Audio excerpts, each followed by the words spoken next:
Yesterday was a good day to be a South Carolina Gamecock baseball fan, and I guess technically it's going to be final today when the Board of Trustees meets here in about an hour to make it officially official. We know it's going to be official, but it will reach the point of official at some point today. But Kevin Schnall, the head coach now of the South Carolina Gamecocks baseball team, that's good news enough. That was already something we were looking forward to. Already news we were expecting to drop at some point. Coaching search can't go on forever. But it was already a good day to be a South Carolina Gamecock baseball fan. And I, speaking for myself, since at least 2023, since I moved here, this is the most excited I've been about this program since I've been here. In terms of just the freshness of a new regime and the new possibilities that lie ahead for a program that is itching to get back to where it once was. But the good news didn't have to stop there. The good news continued. And it's been continuing today. Because like Deion Sanders said when he got to Colorado, Kevin Schnall's got baggage. He's got luggage. And it's Louis.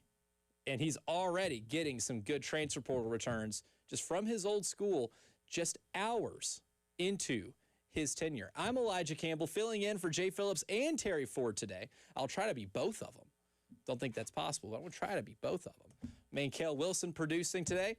So we've got a completely different show. Yesterday was me and Jalen. Today it's me and Cale. But Terry and Jay expected to be back tomorrow. But I'll hang out with you here until 6 o'clock. But look, we're off to a good start. The Kevin Schnall tenure at South Carolina is a day old. Still incredibly fresh out of the oven. But already off to a fantastic start.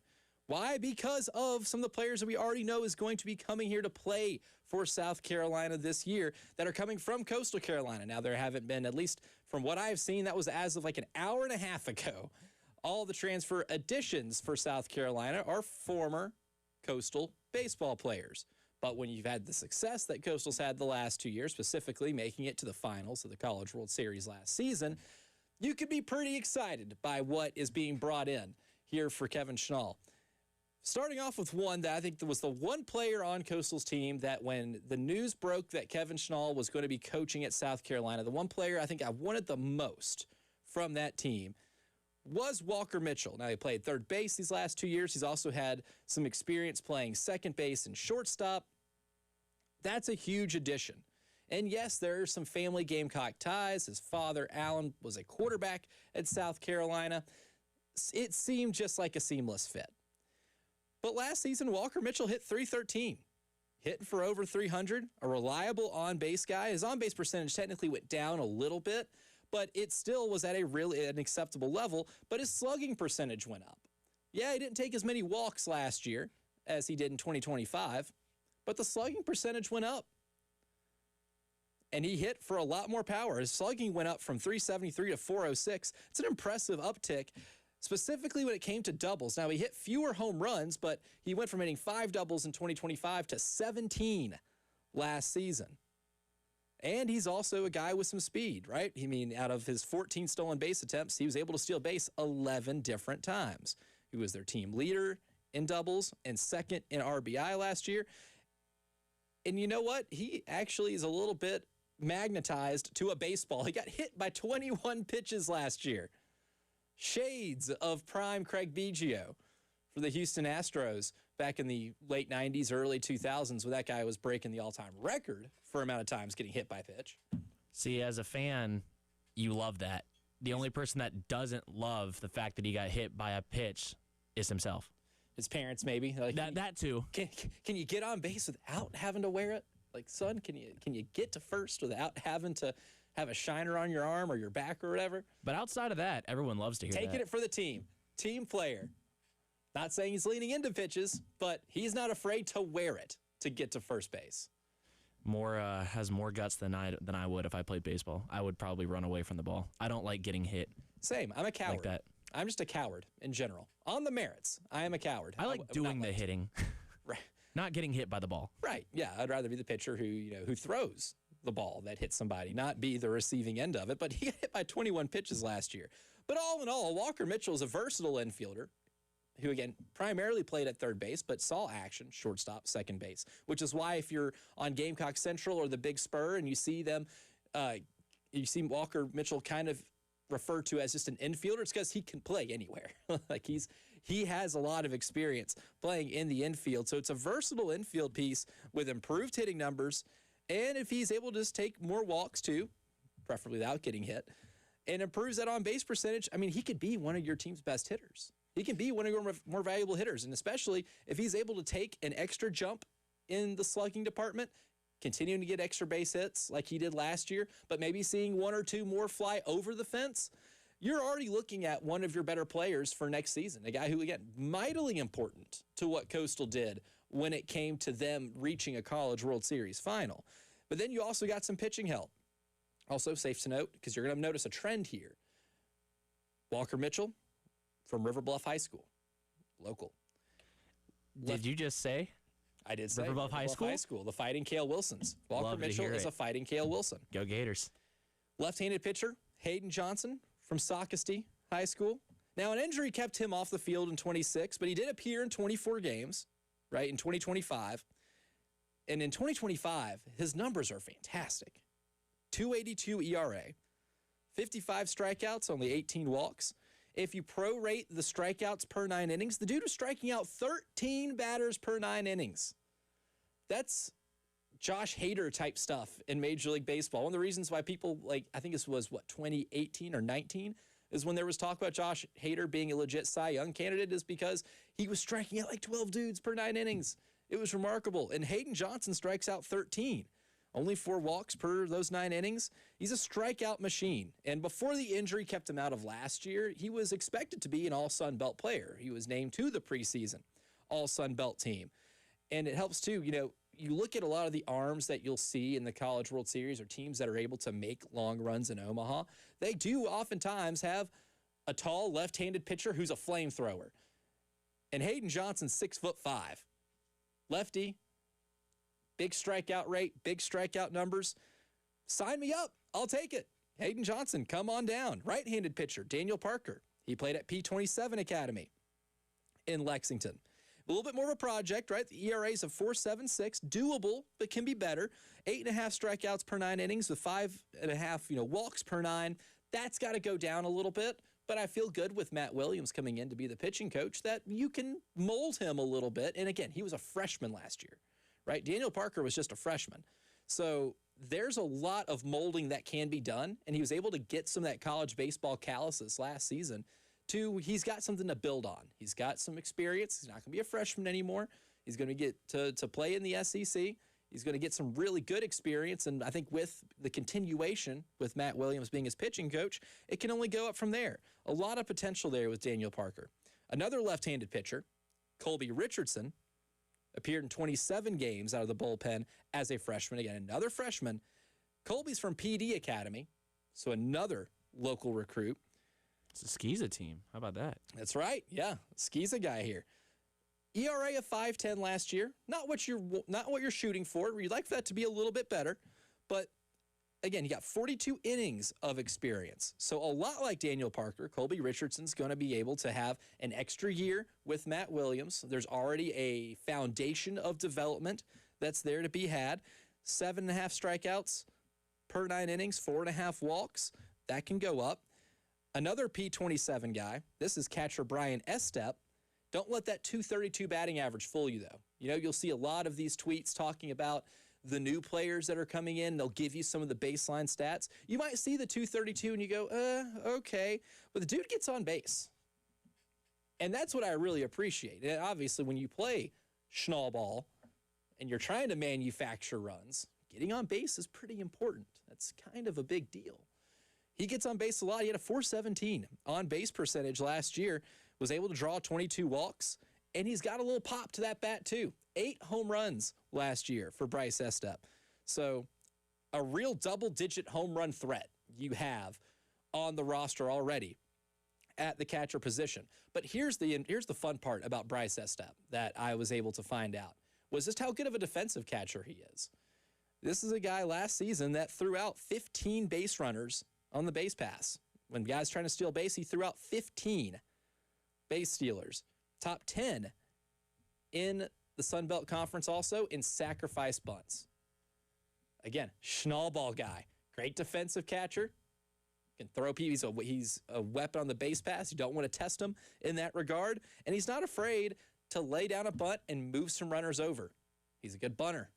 Not many times when you get a transfer portal player who you're expecting to be a mainstay in your lineup are you highlighting good bunter.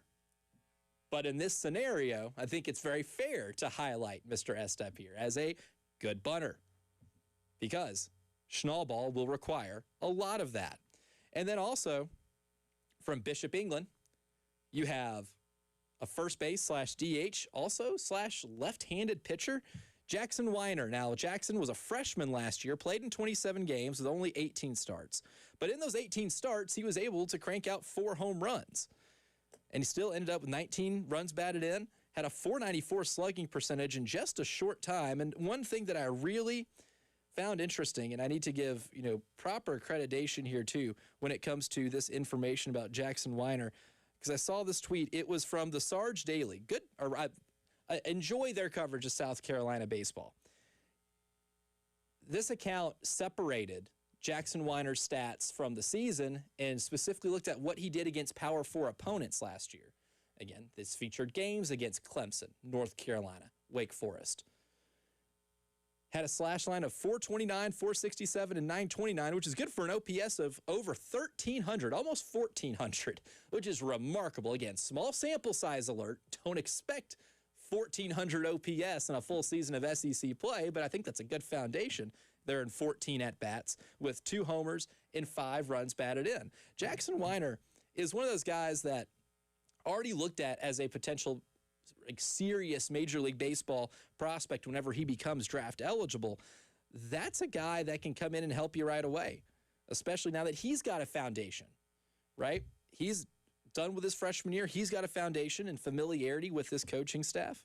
And to add to those numbers that the Sarge Daily posted, he did have a multi-home run game against Wake Forest specifically.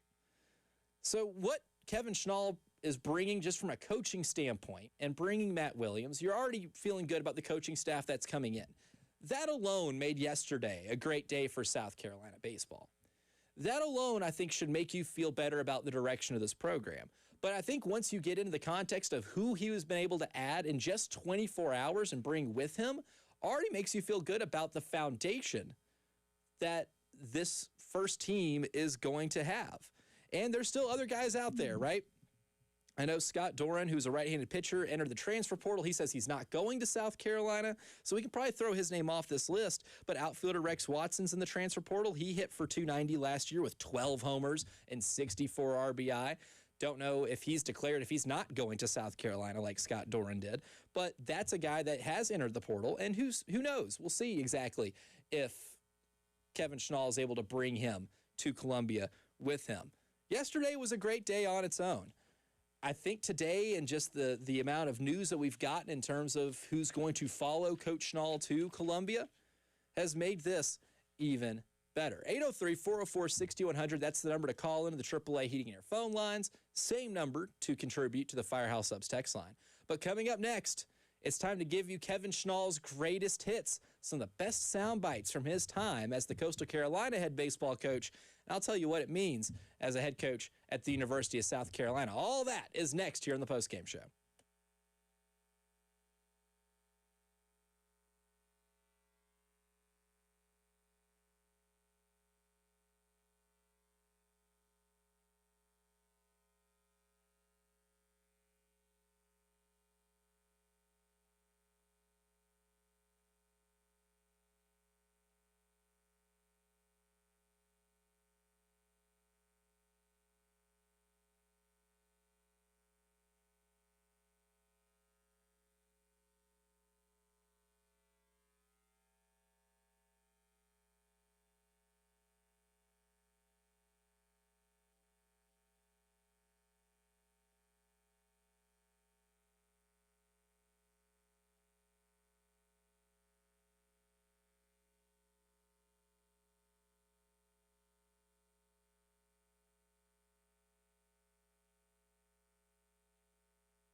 I used to love the old commercials. Like at a certain time late at night when you're just watching, regular cable television, they're selling you like this greatest hits album. And, like now that's what I call music 25 with, the greatest hits of whatever era it is. Well, I decided today would be a good day that we could do. Now that's what I call Kevin Schnall. It's Kevin Schnall's greatest hits. You had me thinking we were about to start playing That's What I Call Music on 107.5, and I was about to have a nostalgic attack. The commercials make you nostalgic. They play you little clips from all the songs that are on there, and it feels like you're watching like a 5-minute long commercial. One of the worst commercials ever. I don't know why. I liked it as a kid, and I hate it now. It was a Kids Bop. Oh, the Kids Bop ones? Yes. Oh, buddy. That's enough to send some parents into psychosis. Yes. And as much as we had Nickelodeon on in my household as a kid, I'm glad my dad was able to keep some shred of his sanity with that, those commercials coming through. So this isn't a Kids Bop commercial, so rest assured we don't have to hear those. But this is the best hits of Kevin Schnall. Now that he is the head baseball coach for South Carolina, we can go revisit some of those moments that he's had at Coastal Carolina. One includes handling somebody who is not treating you correctly. And last year, for those who remember, Kevin O'Sullivan, the head baseball coach at Florida, didn't necessarily endear himself to the college baseball world. If anything, it was maybe the most disrespectful attitude anybody's ever had at a regional event, and maybe the most I've seen any regional host get mistreated by a sitting head coach. Kevin O'Sullivan showed his buns to the world that weekend, and here's Kevin Schnall talking about the Kevin O'Sullivan situation. One last thing I have is I have to say this, and I don't know if I'm supposed to say this or not, but I believe in standing up for what's right, and what transpired this morning on our field. Another coach disrespected our associate AD, who works as hard as anybody in our entire program. He disrespected our field crew, who are the salt of the earth. These guys would do anything for our program. It's not okay. And this needs to be brought up. Absolutely disrespectful. As a coach, it's our job to mentor young kids. And the way he treated the 2 site reps, the way he treated our associate AD, the way he treated our field crew is absolutely unacceptable. And that's what I'm most disappointed about. This is a national champion coach who thinks he can come in here and try to bully people around. Disappointed. Disappointed, somebody that a lot of coaches look up to. For him to act that way, really disappointed. He disrespected a Hall of Fame coach who's the site rep here. That's all I got to say. Get him. Because, somebody had to say that about Kevin O'Sullivan that weekend. Somebody had to, and Kevin Schnall had no problem being the one to step up and be the vocal representation for his program, his university, when it got disrespected by somebody like Kevin O'Sullivan. Yeah, Kevin O'Sullivan deserved all that. And that was the first time that Kevin Schnall on my radar, not because, nothing baseball related, but I was like, I like how you handled that. I appreciated how he handled that, especially at the time, because the Kevin O'Sullivan debacle in the Conway Regional last year really grinded my gears. And rightfully so, and for anybody. But now what this makes me really excited for is that Kevin Schnall is in a conference with Kevin O'Sullivan. We got a battle of Kevins. And there's a little, dare I say, beef history here. So I'm already excited. Without even knowing what a schedule looks like for 2027, you can already count me in for excited for the Florida series. Well, Florida is already technically a rival of South Carolina in football with the Steve Spurrier history, and that rivalry is being renewed, and we might have a rivalry born in baseball between the same teams this year if something happens. Well, you could already call it something like that. Well, something between the coaches has certainly already happened. Well, that's the first Kevin Schnall hit. But that's not all, right? That's not all, because in Game 2 of the College World Series Final against LSU, we're like 20-something pitches into this baseball game, and Kevin Schnall ended up getting ejected from the dugout by the home plate umpire. And this is Kevin Schnall talking about that after Coastal ended up falling in that game and lost the national championship to LSU. But here's Kevin Schnall talking about that situation. There's 25,000 people there, and I vaguely hear a warning issued.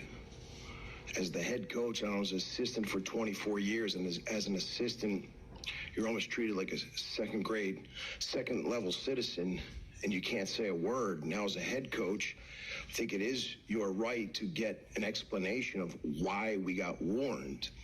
And I'm 48 years old.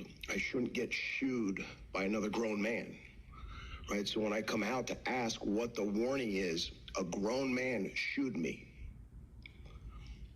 So at that point, I can now hear him say, it was a warning issued for arguing balls and strikes.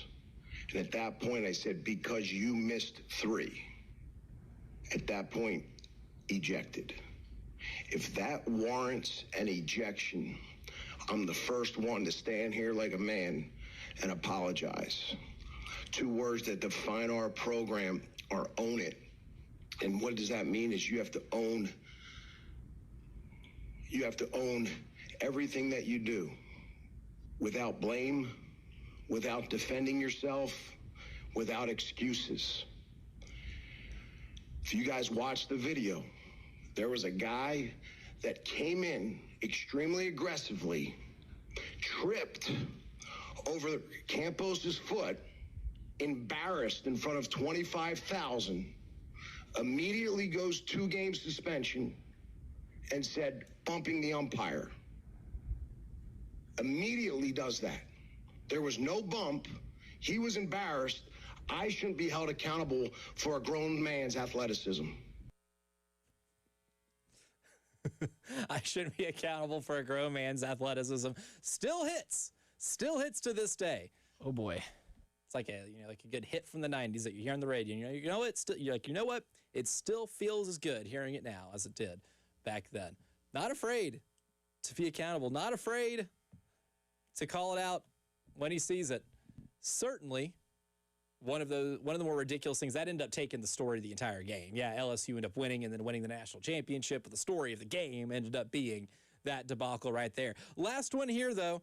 There was some weird weather delays and some weird field management at the regional in Tallahassee this season. Here's Kevin Schnall talking about how that was handled.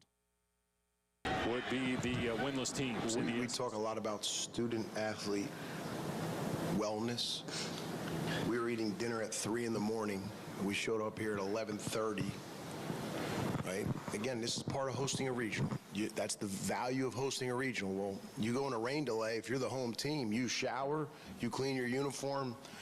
Can you imagine the way our guys felt in that uniform? Wet, sweaty. You got my picture, right? Not comfortable, itchy. How many times can we go down, get back up, go down, get back up?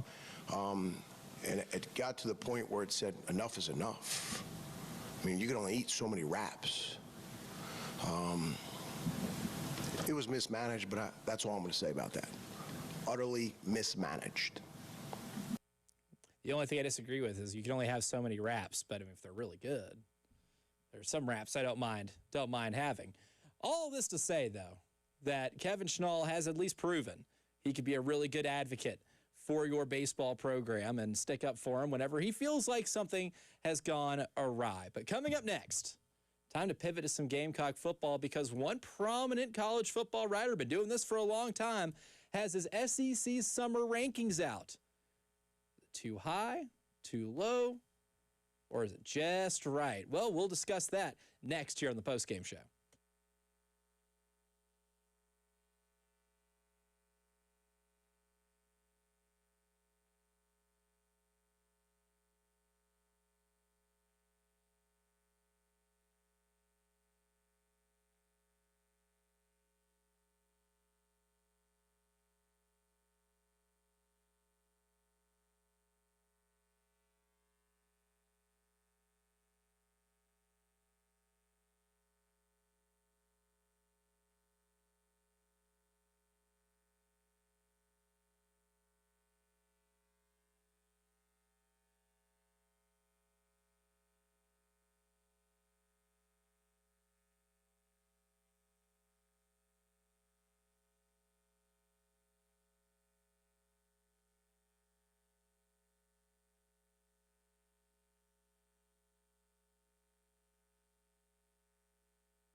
Chris Lowe from On3, formerly of ESPN, gave his summer SEC standings, or not standings, rankings. Standings are what happened on the field. Rankings are a little more subjective. Now, people like to argue lists. I love a good preseason list. Not because I like to argue, because I'm just curious what people think. And right now, Chris Lowe has the South Carolina Gamecocks sitting there right at 10. Sandwiched in between the Florida Gators at 9, Missouri Tigers at 11.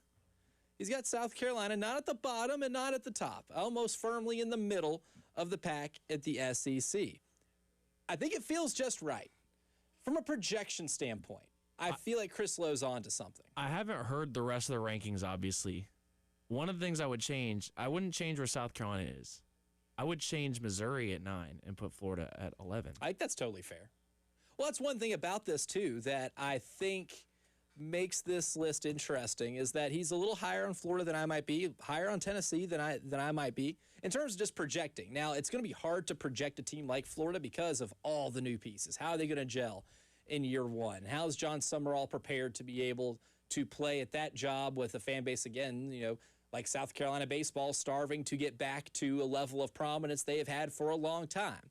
They're awfully eager over there to get back. Maybe not a lot of patience. They brought in a lot of good talent. Question at quarterback. A lot of questions there for Florida. It's going to be a tough projection for them. I think Tennessee is going to be a similarly tough projection just for different reasons. I don't think, and you can correct me if I'm wrong, but I don't think Florida has a solidified starting quarterback yet.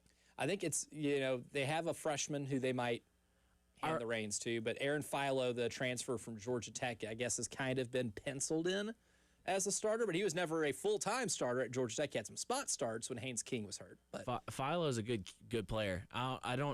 You may have known this, but I actually saw him a couple times playing high school.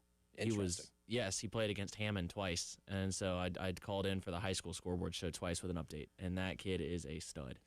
He fits the offense that they're going to want to run. Buster Faulkner is there as the offensive coordinator who came in from Georgia Tech. So they run a very specific, very college, triple option-like offense. And Philo's a good scrambling quarterback, good athlete. So I think that's probably why he's penciled in, is because he's already kind of a shoo-in for being a fit for that system. But as it relates to where South Carolina is on this list, what I think 10 is a proper reflection of what your ceiling and your floor is, right? The things that kept you from being any good last year from a record standpoint are the things that's going to keep national media or people who cover the SEC from maybe being able to buy in immediately. Kind of like the offensive line. If you look at maybe the reason South Carolina won't achieve what their goals are this year, and what can keep you from that is the offensive line play. It's the summer of the biggin for a reason, because the offensive line let you down last year so bad to the point you had to fire the offensive line coach before we got out of the third week of October. It let you down so bad that Lenoris Sellers had to run for his life with regularity during the season, and it kind of limited what Lenoris Sellers could be. You ever seen that picture and that meme of that dog that's sitting in a house on fire? You know what I'm talking about? Sitting in a house on fire, sitting at the table. It's like, this is fine. Yeah. That's Lenoris that was Lenoris last season when he was lining up to take the snap. Because, it was a clear detriment. I don't know if I saw many games last year where one team had a 65% pressure rate on dropbacks, but LSU had that against South Carolina and Baton Rouge. And that was a microcosm of your season. And because of that, people couldn't buy in on the offense. And you have so many new offensive linemen. I think you can like what South Carolina brought in. And I do. Let's assume Jacarius Peak is maybe missing the first two non-conference games against Kent State and Towson.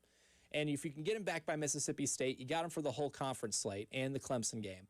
I really like Jacarius Peak a lot. I think there's a reason that guy was considered one of the most highly coveted offensive linemen in the transfer portal coming in from NC State. Bruce Feldman had him on his freaks list. He's an athletic specimen at a really good size. I like that they brought in a lot of offensive linemen that have a lot of experience. They've got a lot of tear on them, a lot of football calluses that have molded them to where they can be mature enough to be able to handle this sort of thing. But how they gel together is going to be a big question mark. Offensive line is a chemistry-based unit. You may have a really good offensive lineman, but have a bad offensive line unit, right? And they all have to function as one unit. That's why they give an award out for the Joe Moore Award being a team award, a unit award for offensive linemen. And they don't have to play to that level. They just have to play at a level acceptable enough to where it can allow Kendall Briles to open up his offense, allow Kendall Briles to be able to utilize Lenora Sellers' speed, his athleticism, his ability to break tackles while also exhibiting the strong arm that he's got, hanging below his right shoulder. Because Lenore's can throw a really good deep ball. And Lenore's, too, there was some yin and yang with him in 24 and 25.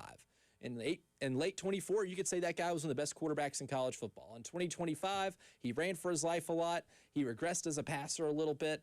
And you could, attribute all of that to the offensive line. You can attribute a lot of that to what Mike Shula was as an offensive coordinator. And, well, there's a reason he didn't make it as a full season as a play caller at South Carolina. All that right there is kind of to say I can see why there is going to be maybe some national skepticism towards South Carolina, to where you might not see a list like this where Carolina's higher than 10, because it's recency bias. It's the last thing that we saw from this football team was bad line play on offense, a regression in your quarterback. Yeah, Nick Harbor's a really good playmaker, and his numbers year after year have only gotten better each season, so there's been some true development there with him at that position. But can you block well enough? Football's blocking and tackling. Can you block well enough to where the concerns that most people that cover college football or even cover this team are going to have? That's the number one question. And I think that skepticism makes it fair to put him at 10. But one thing I think that's interesting in this is that Chris Lowe also mentioned, the defense having what I would consider a very high floor. He said, he mentioned 4 of the 6 defensive starters returning, or not just 4 of the 6 top tacklers returning, if I could speak correctly, from last year's team. That's going to help. I think there's a lot of trust in Clayton White as defensive coordinator. I think his reputation has significantly gotten better over the last couple of years with South Carolina's defenses. And I think there is some trust in there to assume that South Carolina, at minimum, is just a above average defense. And again, that's at minimum.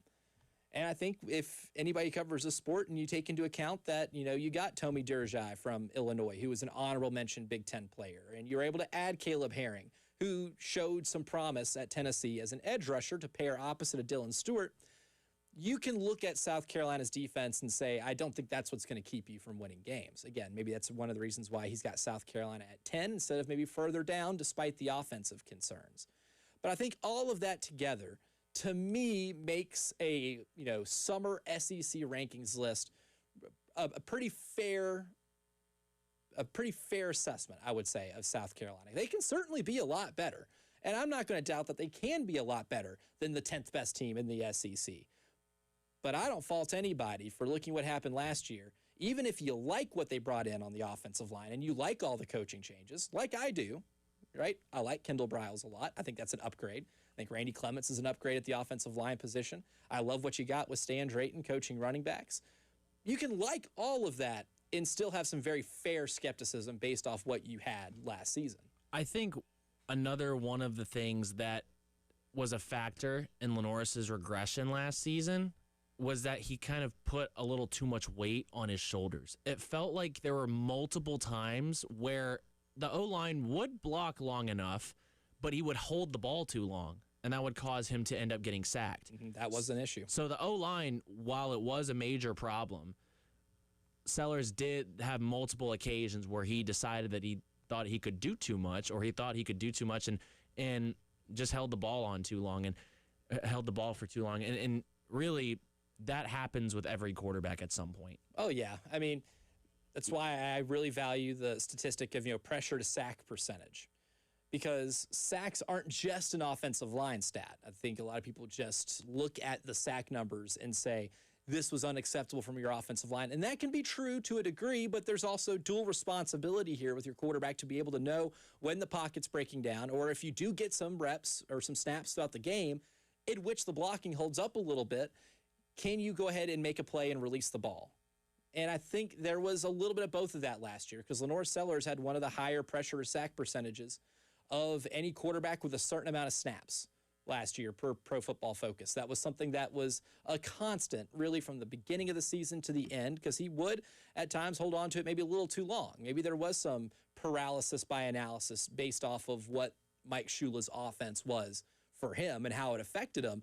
That can certainly allow a quarterback to maybe second guess enough to where you're taking more sacks. That's something that he'll have to improve upon this year too, no matter how the offensive line ends up performing. But coming up next, as we do every day, we'll dive into the vault. What happened on June 10th in the world of sports? We'll tell you before we get out of the first hour here on the Postgame Show.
We're going to dive into the vault.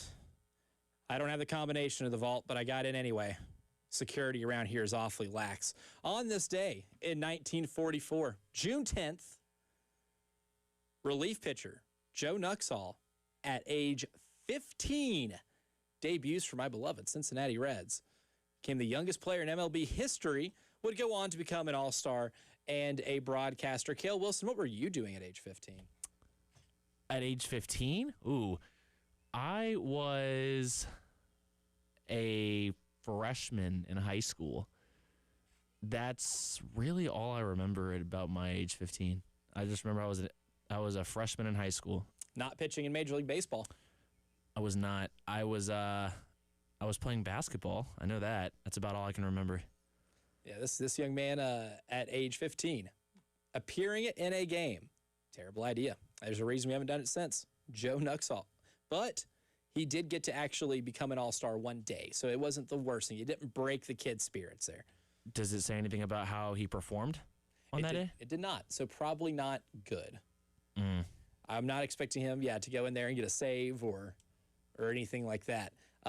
Doesn't provide much more information after that. But something really cool did happen in 1974 on this day.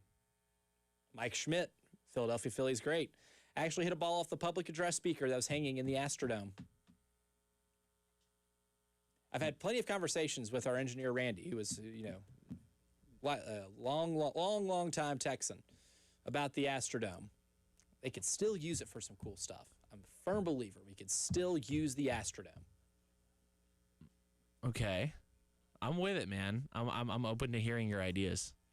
Now, what we're going to hold there, I don't know. Also on this day in 1981, Pete Rose, playing for the Phillies, more Philly stuff here, tied Stan Musial's NL record of 3,630 career hits. And then, Pete Rose went on becoming the all-time hit king in both American League and National League. And what do you know? In a week in which we're talking about Brendan Sorsby betting on his own team and somehow still being able to play college football in 2026, Pete Rose, his managerial career cut short based off the fact he was gambling on his own team. Is Pete Rose, now you're going to have to remind me of this because I feel like I'm going to be wrong, but is he still banned from the Hall of Fame or did he finally get put in? I thought he did. He's not in the Hall of Fame, but Rob Manfred, the commissioner of Major League Baseball, said that they would lift the ban, if I'm not mistaken, or they would consider lifting the ban. Okay. So it was a lifetime ban. So now he's no longer with us. So I guess that could technically make him eligible. But I found it very ironic that when you're sorting through stuff to find for a segment like the Vault, that this type of week, Pete Rose, the guy who has been synonymous with the topic of gambling and sports and what happens when you partake in doing that, even on your own team, found a way to pop up. Yeah, I saw something earlier that was a quote from one of the Texas Tech staff about Brendan Sorsby, but I don't know if you have any more dates to discuss or events to discuss on this day that I was going to bring up. I mean, we have a no-hitter from 1997. Kevin Brown of the Florida Marlins no-hit the San Francisco Giants 9-0. But I'll let you take it. That's more interesting than this. So for those that don't know, it has been released that Brendan Sorsby would be suspended the first 2 games. Against powerhouses Abilene Christian and Oregon State. Now, I don't know anything about Oregon State coming into this year. I do know they got a former South Carolina high school football player to transfer in, but he did tear his ACL, so he will not be playing. I cannot. But I saw basically that one of the staff members had said that Brendan Sorsby returning week 3 is a quote-unquote stretch because he's dealing with a serious mental health issue at the moment. I don't know if that's going to be a stretch. I don't know if you go through all of this just so he can not come back and play immediately. That's what I'm saying. And I mean, that they're really trying to milk it. And look, he may have a lot of mental health issues that now have arisen because of what he is now being pictured as. Yeah, because this is now taking a hit on him, not just because of the trouble he got into, but now because of the fact that he's able to play.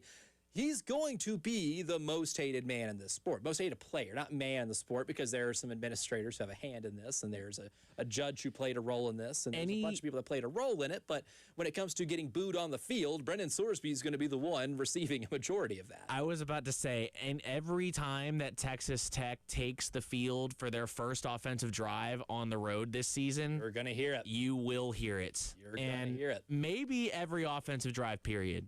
It really could get to that too. Yeah. Well, that is a cautionary tale of a lot of people want to be the villain until it's time to be the villain, and then it's time to not be liked anymore, and then people start cheering against you, and then you don't like it because then people celebrate your losses. You think you want to be the villain until you actually end up becoming it. But coming up next, we'll kick off hour number 2 of the postgame show. When should we expect the results from the Kevin Schnall hire? When should the winning come? It may be sooner than you think, and I'll tell you why next.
I don't think South Carolina baseball will be in a total year zero in year one under Kevin Schnall. Now at 4 o'clock, we're going to have the Board of Trustees meeting. Ink will be on paper. It will be dried. It will be officially official. And I think we can go ahead and start peeking into the new season. Yes, it's not going to be, a game in which South Carolina plays against another team on a baseball field for games that count in the standings or for your record until February. Long time from now. Get it. Totally understand it. But I do kind of want to go ahead and kind of level set some expectations. Yeah, we can fully do that when the roster's complete. Roster won't be complete for a little bit, but we already have a good influx of Coastal Carolina talent that's going to be following Kevin Schnall to Columbia. And I think even with the upgrade that you got in the coaching staff, with the assistance you're going to get from players that are coming over too, I think we can go ahead and at least level set some expectation that it shouldn't be a total year zero like we've seen in a lot of college sports. You're listening to the Postgame Show. I'm Elijah Campbell. He's Cale Wilson. We are filling in for Jay and Terry today. A whole new platoon unit that we have plopped in for the last couple days, but expect some normalcy tomorrow. One of the things about modern college sports, especially when you have a lot of these coaching changes, like, yes, there is roster turnover every year, regardless if you lost your head coach or not. And yes, in theory, a new coach maybe have more talent to work with on day one and should be maybe expected to turn around a little bit faster than usual. But we've seen plenty of examples where an acclimation period is still necessary and maybe patience is still a little more required because sometimes, a new staff might have a harder time with the transfer portal experience, bringing a lot of, new players in, or maybe prospective players or high school recruits still need to see a little more proof of concept before being able to fully buy in. There are still examples of the year zero, quote unquote, in college football, baseball, basketball, doesn't matter, all of college athletics. And I think you're seeing a lot of that in different case studies. Like, for example, Oklahoma State's going to be an interesting case study in football. They got a new coach. They got Eric Morris from North Texas. And they basically have an entire new roster. We're talking like 80-plus transfers here, including, Drew Mustamaker at quarterback. He's a good quarterback, but how good are the weapons that you're able to bring around him? How good is the rest of the team, right? How are you able to build a defense? Eric Morris is an offensive guy. Is the defense going to give up a bajillion points a game and force you to have to win shootouts all season long, and it may result in a 5-7 season? Who knows? They're a question mark, and they're an interesting case study or maybe a guinea pig to the modern college sports experience, especially when there's a new head coach. Lane Kiffin at LSU has already been on the record this year by saying that, you might have to be patient. And I don't know how much patience is left in the patience bank over in Baton Rouge, Louisiana right now. Good luck with that one, Lane. But I think there are plenty of examples in college sports where maybe a first year isn't an immediate turnaround because of an acclimation period required, or maybe you didn't get the foundation that you wanted just yet in year one. That still exists in college sports. But I think as it relates to the South Carolina baseball program, I'm not saying it's Omaha or bust. I'm not saying expect them to compete for an SEC title. I don't expect them to be holding up hardware in Hoover on year one for the SEC tournament. I don't expect them to be this time next year preparing for a double elimination tournament in Omaha, Nebraska. Not saying that. But what I do expect is 2 seed in a regional type stuff to begin in year one. Because with the amount of talent that you're already starting to bring in, just 24 hours after the news breaks that Kevin Schnall is going to be the head baseball coach at South Carolina, with an aggressive portal approach and with the coaching staff that's coming into, including Matt Williams, who no stranger to Columbia, South Carolina, and was also the D1 baseball assistant coach of the year just last season, one of the more respected pitching coaches in the sport of college baseball right now. With all that you're bringing in, there should be, I would say, a fair expectation to be not just playing in the NCAA tournament, but if you can even get to a 2 seed, I don't even say hosting, that means you're one of the top 16 teams in college baseball. To me, still a tall ask for year one. Still a tall ask for somebody who is going to overhaul a lot of the roster. Now, if he does that, then we're talking about one of the more impressive jobs anybody's had in college baseball. But I do fully expect for you to be competitive in the SEC. I do fully expect something that is a world of difference than what we saw throughout the season this year and dating back to Paul Maneri's first year. Like giving up nearly 6 or 7 runs a game. Yeah, I fully expect it to be much better than that. And yesterday we had Wells Sykes on from Coastal Carolina, a guy who played for Kevin Schnall last year in 2025 for his last season of college eligibility. And that was one thing that the coaching staff said. That was one of their objectives in each game is if you score 7 runs in a game, we can just manufacture 7 runs in a game, then our pitching staff's going to be good enough to win us whatever game we need won. And that isn't always the case, but that's how they always felt about their pitching staff. So to your point, Cale, yeah, absolutely. They should be able to be better than giving up a bunch of runs every game. And I think that is a fair expectation for this first season.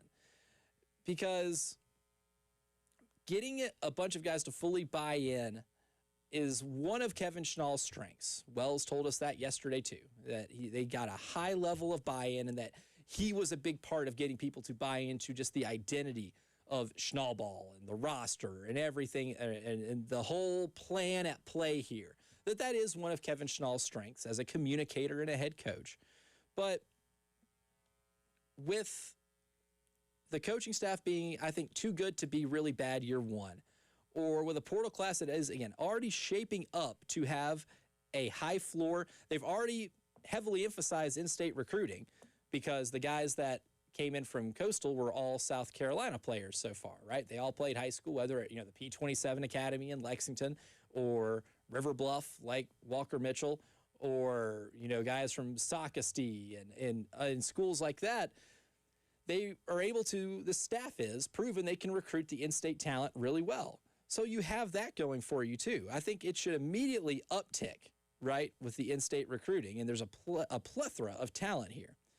And you still have an opportunity to bring back some players from the South Carolina team last year that you would still want to retain. I think anybody would be happy to get Will Craddock out of the transfer portal and wear garnet and black next season. I think any Gamecock fan that watched this team this year, as frustrated as you might be with the team results, Will Craddock showed a ton of promise in his first year playing college baseball. Just because somebody's in the transfer portal right now doesn't mean they can't come back later. So maybe there's a way that you can bring him back and retain some of the current players that you have that have a lot of potential, but maybe just need some extra seasoning, some extra coaching, right? One thing that I think a lot of people like about this coaching staff and what they were able to prove when they were at Coastal Carolina last season and the season before was that they've been able to develop players pretty well. One of the reasons why I'm excited about a few of the Coastal guys, especially some of the pitchers that are coming in, is because they were true freshmen playing last year, and you give them another year with a coaching staff that has proof of concept of their player development program. I think they can take significant steps in that development and be able to help you in the long run with extra years of eligibility. But with all that said, I think all of it is just way too good to come in here and be under 500 or come in here and have a losing streak like we saw at the end of this season. I don't know if you can play the whole card of this is kind of like a year zero for us. One, we didn't make the move. South Carolina did not make the move to have a year zero. Now, I understand maybe tempering expectations, not saying it's Omaha or bust, but I think you should be competitive in the SEC. I think you should win a lot more series than you've won in the last couple of years. I think you should be able to handle the Kentuckys, the Missouris, be able to win some series against the Ole Misses, even though Ole Miss is in the College World Series, be able to win a series or two against them the next couple of years, especially this upcoming season.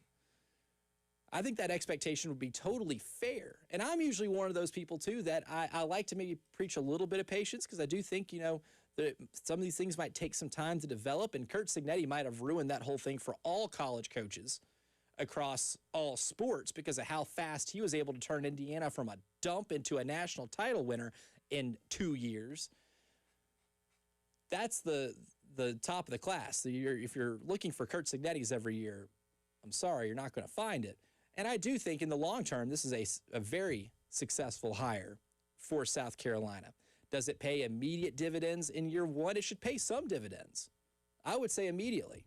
Again, not asking to go to the College World Series next year. I think we should start with a winning record.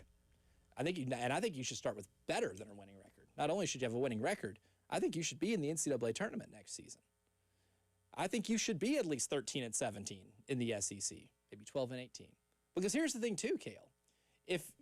When I say you should be at least 12-18 in the SEC or 13-17 in league play, it might not seem like a great record. It might seem a little disappointing to be under 500, but that can get you into the NCAA tournament. That can flirt you with it because this is a league that just got 5 teams into the College World Series, and that RPI is going to be higher than other teams with similar records just by virtue of playing in the Southeastern Conference. Again, a league that got over half the College World Series field. I was about to say, because the SEC is loaded. I mean, almost every single team in the conference, besides 1 or 2 teams, pours a lot into the baseball program and gets a lot of support. Mm-hmm. So being 13-17 or even 12-18 in SEC play may not look great when you look at it without any knowledge, but if you actually watch college baseball, it can get you in. You look at the teams that got in. That can definitely do it for you. It can certainly get you into playing postseason baseball. And I think even in year one, even without knowing what the entire roster is going to end up looking like ultimately when you take the field on opening day, completely fair to ask to be playing in this tournament. It's a 2-year drought, back to back, where you're not playing postseason baseball. That must end this year, because what it'll do too is provide you a little bit of proof of concept that what they're selling, with the style of play, with Kevin Schnall's success at Coastal Carolina, with all of that it can pay dividends early. After a while, people can lose patience. It's going to be, I think, very mightily important that that's the goal. That's something I think that's very plausible in year one. And then we can start talking bigger picture goals, right? Like going to super regionals consistently or making multiple trips to the College World Series with Kevin Schnall being the head coach for however long he ends up holding this position. I think you can expand those type of expectations after year one, but just based off of what we already seen, I don't see any reason why you can't expect to have a good team next year and to be able to compete well in the SEC. Maybe not win it, but you're competing a hell of a lot better than you did. Again, he's only been named the head coach, smidgen over 24 hours ago. But he's already bringing in some pretty good talent. He's already bringing the coaching staff with him, or at least a large part of the coaching staff with him. To me, it's all too good right now to accept anything, outside of playing postseason baseball. But I believe they will. Again, still really early, but I don't think we're going to be in a year zero type situation with this hire. The more that I actually end up thinking about it, the more I can convince myself that this is a program that's going to start making those steps pretty early on in the process. But coming up next, we kind of alluded to it a little bit to end the first hour of the show. The biggest story in college sports right now has been Brendan Sorsby. He's playing football. He got the injunction. And for the first time, really, in any sport that we know of, somebody who bet on their own team is going to get to play in that sport the following season. But the real villain of the Brendan Sorsby drama isn't necessarily Brendan Sorsby.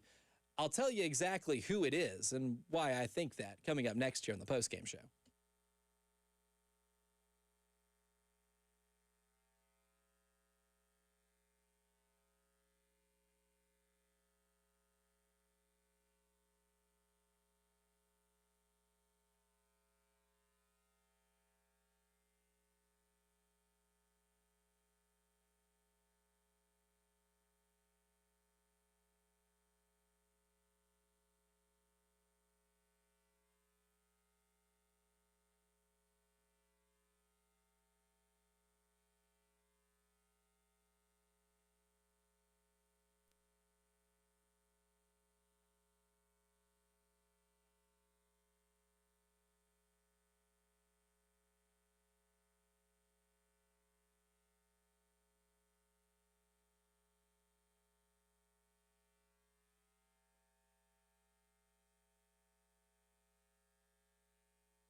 I know it can be easy to kind of villainize Brendan Sorsby, and I find myself doing it a lot too.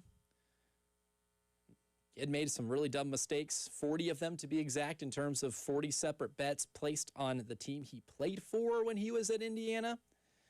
And those bets totaled something like $90,000. So not only did he bet on his own team, he bet enough money that would be more than the average American's salary, or the median American salary. Just a little bit of money. So yeah, Just a little bit. I could buy a lot of McChickens with $90,000. Trust me, I could buy a lot of food with that. I could do a lot of damage with $90K. I like where your head is at. You think about $90K and you don't talk about, oh, what car could I buy? Oh, what apartment could I buy? Where could I live? What all could I get for clothes? You say, how many McChickens? I love it. Because back in the day, like, brother, 15 years or so ago, I could buy you exactly 90,000 McChickens. Oh, I know. I'm sure. Back in the day. Those days are gone. But it's easy to villainize Brendan Sorsby for all this. But the real villain here is Cody Campbell, right? It's the big businessman who has funneled all this money into Texas Tech's roster, and he is being, this. If the college sports landscape is the wild, wild west, then this man's John Wayne, right? He's a cowboy. He's Billy the Kid. He's whatever, right? He is one of the main characters in it because he's the perfect example as to how things can change in the modern sports landscape if you just irresponsibly dump a ton of money into whatever program you cheer for. And he's certainly trying to do his part to make Texas Tech the ultimate player in this landscape. But he's also one of those that's on the forefront of trying to save college sports. What he's really doing is trying to save college sports from people like himself, but at other places. Not him, just other places. And there was definitely a tweet that I saw where I think perfectly portrays just how disingenuous his crusade to save college football really is. This is a Machiavellian venture. It always has been to a degree. It's more amplified and more out in the open now because of NIL, the transfer portal, and now that players have the freedom to do these certain things, and we're seeing what the ramifications are from a lot of the people that are like the bag men, right? But Cody Campbell responded to a tweet about Brendan Sorsby, where is a tweet from Nate Longshore, former California quarterback, who quarterbacked some really good Cal teams, by the way. But he's kind of, it's a too long, didn't read, but it is a somewhat supportive post about Brendan Sorsby. And Cody Campbell says, great post, and this part is absolutely spot on. Quote, there is a difference between defending the person and defending the mistake. Texas Tech is in an impossible spot. Deep down, they may have hoped the final ruling would remove the decision from their hands, exhaust every option, support the player, let the process play out, and if he is ruled ineligible, accept it. This is the cleanest outcome for a program trying to balance loyalty, discipline, public pressure, and competitive integrity. End quote. And to which I say, the most disingenuous thing that guy could have said.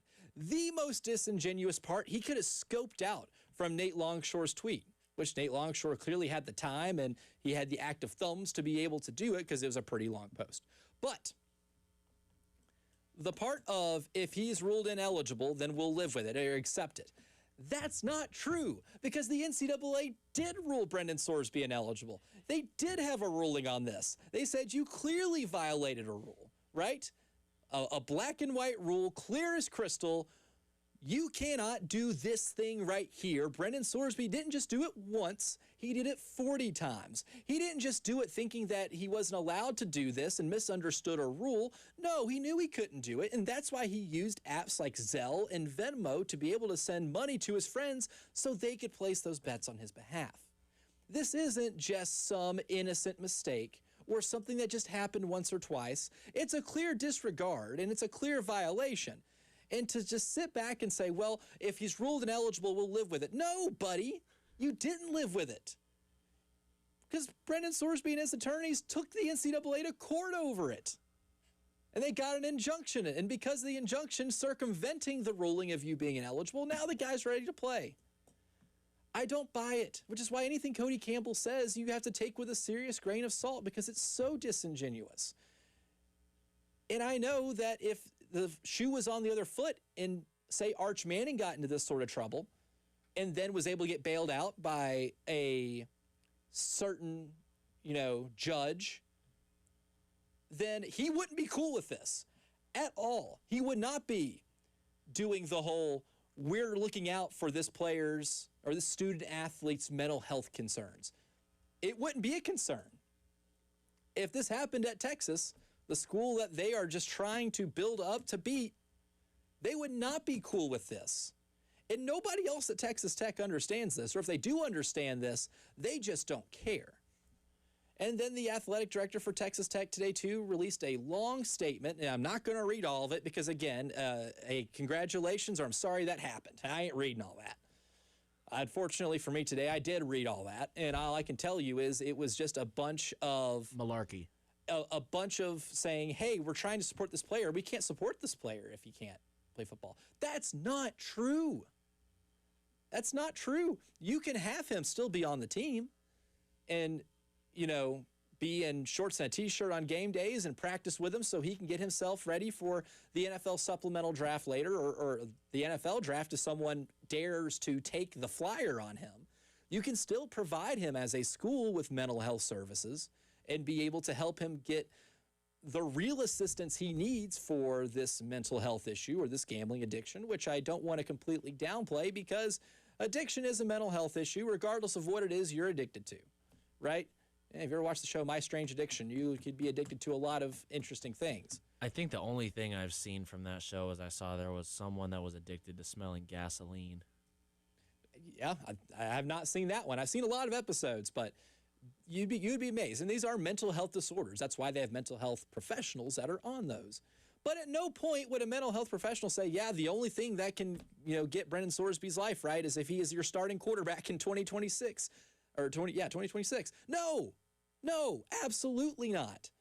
And everything that Texas Tech has done between the athletic director and Cody Campbell and coming out saying, hey, the only way we can support this poor kid is if we let him be our starting quarterback. That's the only way. And you guys are disingenuous for not liking that. It's a you problem for not liking that. It's a you problem for thinking this guy shouldn't be playing college football. How dare you? This is a kid in need, and the only way we can help him is if we pay him $5 million to suit up and be our quarterback on Saturdays. That's just not true. Like, these things aren't mutually exclusive here. Texas Tech can give his kid all of the assistance in the world.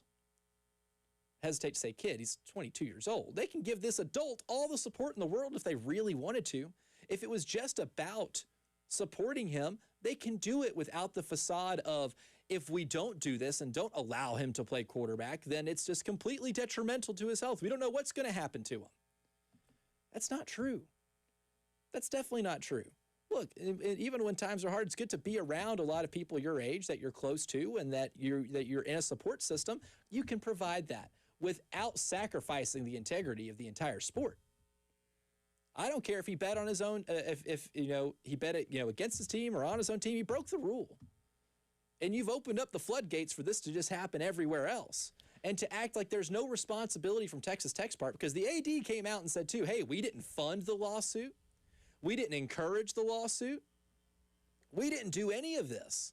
This was Brendan Sorsby's decision. These were his attorneys. They're not our attorneys. It's a lot of deflecting because of the heat that they're getting, even though they're cool with it. Just because you didn't pay for the attorneys, just because, if you didn't push him to do this, to get his eligibility, you saying he's going to be your quarterback in 2026 is a way of co-signing it. And these are the same people, the same type of administrators, the same type of boosters that will do whatever it takes to stop other people from having certain advantages. They're the ones that are going to be lobbying in Washington, D.C. to save college sports. We need to pass the SAVE Act. We need to do all of this because college sports is just the wild, wild west. Well, you are part of that. This whole ruling is the ultimate embodiment of what we've been talking about for years in collegiate athletics. I just remember how it's crazy how I don't really know how to describe it, whether you could say the downfall of just these situations. I just remember, I think it was 2013 or 2014 when Todd Gurley at Georgia was suspended for 4 games because he was selling his own autographs. Now you've got Brennan Sorsby, who has a less game suspension. Yeah, fewer games. Half that game's missed, suspended for gambling over $90,000. Right.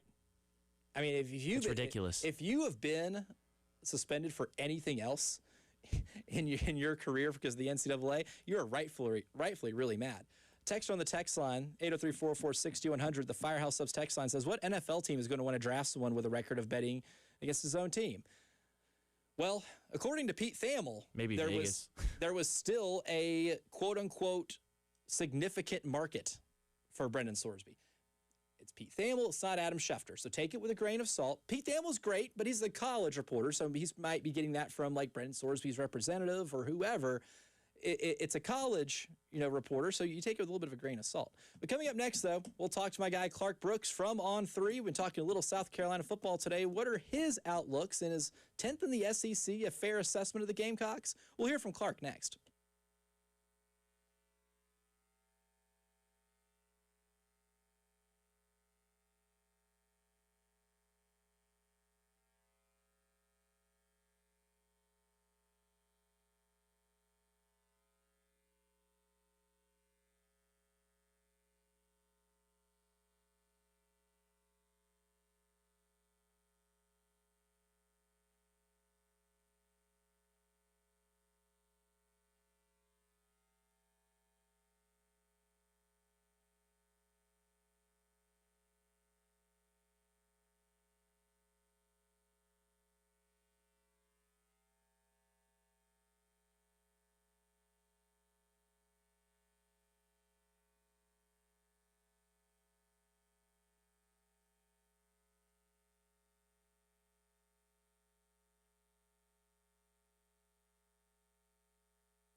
This is Cale Wilson with a look at the traffic. Got a couple things to report here. In Lexington County, we have slow traffic on I-26 westbound between exit 108A and exit 106 on St. Andrews Road. Then in Richland County and Blythewood, we've got an accident on I-77 southbound after exit 27. And then in Dentsville and Richland County, we've got an accident on Two Notch Road at North Gramplin Hills Road. And then we've got long-term road construction in Columbia, Blythewood, Irmo, and Conway. Coming up, more of the post-game show with Elijah Campbell.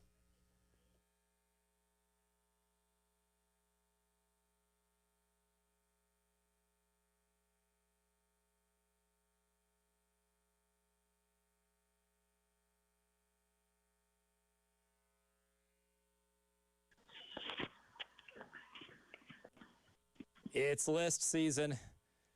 It's early projection season. And joining us right now to talk about the South Carolina Gamecocks' place in the SEC hierarchy going into a pivotal 2026 season. My man Clark Brooks from On3 joins us right now. Clark, good afternoon. Appreciate you taking the time to get to join us. I mean, if only there's anything in college football to talk about. Absolutely, Elijah. I mean, it's the middle part of June. I think this is the official start of talking season, so we got to start talking. We got to start filling the air here. That's right. Yeah, we've got a couple of months to get to do it. But first things first, Clark, your colleague over at On3, Chris Lowe, released his SEC power rankings for the summer, and he has South Carolina at 10. And to me, that felt fair given a lot of the concerns, but there's a lot of change too. And I think that can make South Carolina really hard to project. But when you use the data that you have and all of the resources that you have and the film that you've been able to grind, your knowledge of Kendall Briles and the offense and your knowledge of all the players that have been brought in, do you think 10th seems about right for South Carolina, or is there, I guess, possibility for them being better once the year rolls around? You took the word right out of my mouth. Fair. That's fair. Really, yes. In the offensive line, if it gets better, if it's at least average, you'd like to think, okay, that raises the floor of the offense in general. And, of course, you would like to think another year of Sellers to Sellers will be more potent. And if Sellers himself is not running for his life, every freaking drop back, it's absolutely going to help the equation. But, of course, that's a big if. Of course, Peak is on the mend. The other side of the offensive line is still in question. You're bringing in some new names who have not necessarily played with each other yet. So, of course, there has been some bright spots, at least from what I've seen in the spring. But still, yeah, there's a lot of unknowns. So they make them a pretty tough projection. But, I think 10 is pretty fair, even though this team, and talking about it, the roster in general, they have a good amount of just pure impact guys. Lenore Sellers, Dylan Stewart, these are top 20 impact players in our On3 impact rankings. We think they are first-round talent. They have traits that translate, and they absolutely help elevate the team. But the rest of it's kind of mediocre. So, like you said, it's a lot of unknowns just because, there's a lot of wait-and-see type of things. But to me, if that offensive line can at least be average and not, allowing a negative play 1 out of every 10 snaps, which has been the case every single year under Briles, and every single year they've been all but dead last in the SEC in that metric. So, yeah, they have to literally raise their floor, not move backwards so often. I think it all starts up front. Certainly. That's what I want to get to next, right? I mean, a lot of unknowns, mostly on the offensive line, not just because it was pivotal to them being bad last year, but there's a lot of new faces, a lot of experience, a high snap count, but how do you even begin to project how that group can do as a unit? And do you think they maybe did enough to overhaul the offensive line, enough for the offense to get to do what it's supposed to do? I'm relatively optimistic. Now, notice I said if they can just be an average unit. I didn't say a good unit or a great unit. Hey, if you could just be a bare average, just don't be butt. I think that's a fair ask because it's really hard to turn around with a lot of hodgepodge units. But, offensive line, it's a unit-based evaluation. It's like you're only as good as your weakest link type of deal, even though I love Jacarius Peak. You can look at his combine numbers. They will definitely pop off the screen for someone at his size. But, I'm particularly, because I just mentioned just how prone these guys have been at allowing havoc and not getting cushion, how good he has been coming from a very pro-style heavy drop back scheme at disallowing pressure and making Lenore Sellers' job that much easier. I think I'm very, very rosy on him. But, of course, we've got to see how that knee recovers and all that type of stuff. But still, yeah. Otherwise, the weapons, I think they are a little capped. Can they run the ball? I'm not so certain because obviously they have been an offense that has been able to get explosive gains, but the down-to-down stuff and, of course, tying in with the bad offensive line play, that's where it's kind of hurt them. So while I do think Bryles, with his easy buttons he provides with pre-snap indicators and underneath RPO outlets will help that, it's still, again, a lot of unknowns because I'm not the biggest believer in the group of weapons around Sellers, even though, yeah, you should absolutely be able to talk that it shouldn't be the absolute worst unit in the SEC, but, that's what it's been, unfortunately. Clark Brooks from On Threes with us right now, the SEC Stat Cat. Check out that website if you can. A lot of great information on there. And Clark, projecting Lenore Sellers, I think, might be a little difficult too. I know you're a big fan of the traits. We certainly are here too because we've seen what he did in 2024. We're all old enough to remember that. But 2025 did see a little bit of regression. How do you kind of project what the real Lenore Sellers is and what we can see from him in 2026? Sure. I mean, well, I'm in the middle of my quarterback impact study I'm in the middle of writing about it. I've already done this like months ago. But, charting every returning quarterback into their hardest opponents. So it really does stabilize everyone's slate so they're not beating up on poop defenses and, really looking like Superman against people who are going to be future salespeople. You really want to evaluate them against good on good, right? And in these games, by the way, South Carolina played 8 top 35 defenses in the SP+.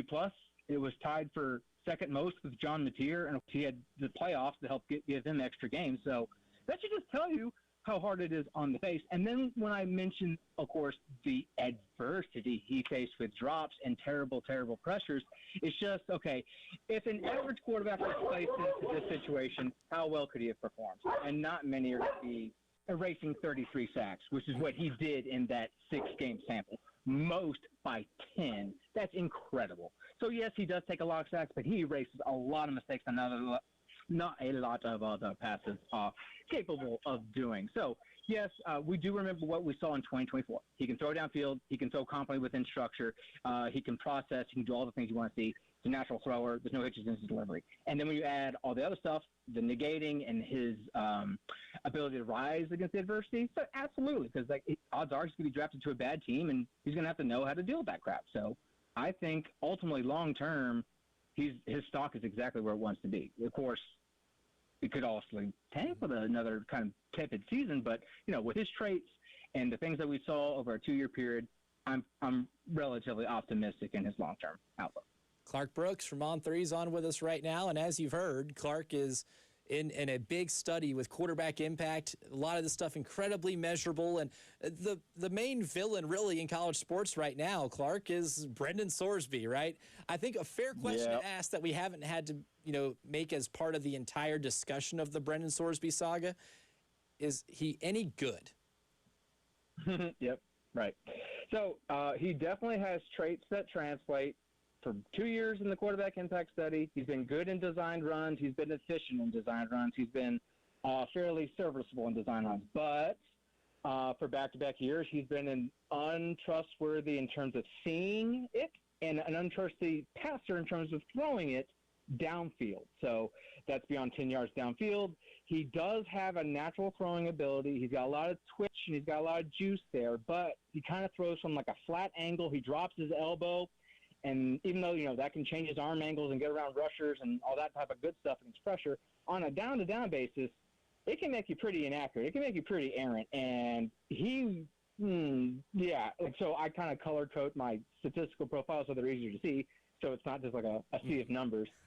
Red is bad, green is good. Let's just say there's a lot of solid red around his ball placement metrics. So that's like adjusted completion percentage, depth-adjusted accuracy that applies more weight the further passes travel downfield, and then just raw total accuracy was on target, was not, and uncatchable gives you a little bit more of a margin of error there. Can you catch it? Can you not?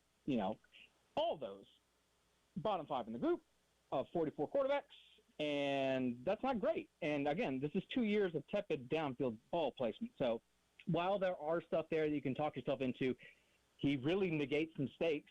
That's great. A lot of people like Bo Nix got drafted in the first round playing that way, and I don't think that people see that modus operandi in him, because back-to-back years, low INTA, low take and sack rate, low negative rate as a design rusher. That's great stuff. But again, when you're a below average placer of the football, when you're below average efficiency person, you have 0 wins against teams that finish as a top 35 team in the SP plus. Even though they beat Iowa State, Elijah, guess what? They finished 36 last year, even though they were 14th when they played. So, yeah, who is he beating? Why does this team treat him like a trailer? Why does he avoid the middle of the field? Why has he got big arm that misses downfield? So, there's just a lot of questions to me, so it's depending on what side of the fence you fall on, where you can talk yourself into. I'm just squarely on the side of the fence. Okay, I'm not wasting $5 million on him. I'm not spending a first or second round draft pick on him. There's just way too many question marks there between the lines. And I do think he's going to be used more as the game manager at Texas Tech as opposed to the pure driver of their offense. They got some good running backs there. So even though they paid a lot of money, I think they just paid them to just not F up, if you know what I mean. Yes, absolutely. That's Clark Brooks from On3. Clark, great stuff as always, man. I appreciate your time. No problem, Elijah. You have a good one. Clark's the man. You can follow him on Twitter, the SEC StatCat, at @ClarkBrooks_on3. But coming up next, we have news. The Kevin Schnall term sheet is in after the Board of Trustees meeting. We'll give you the details next.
How about a nay on that one?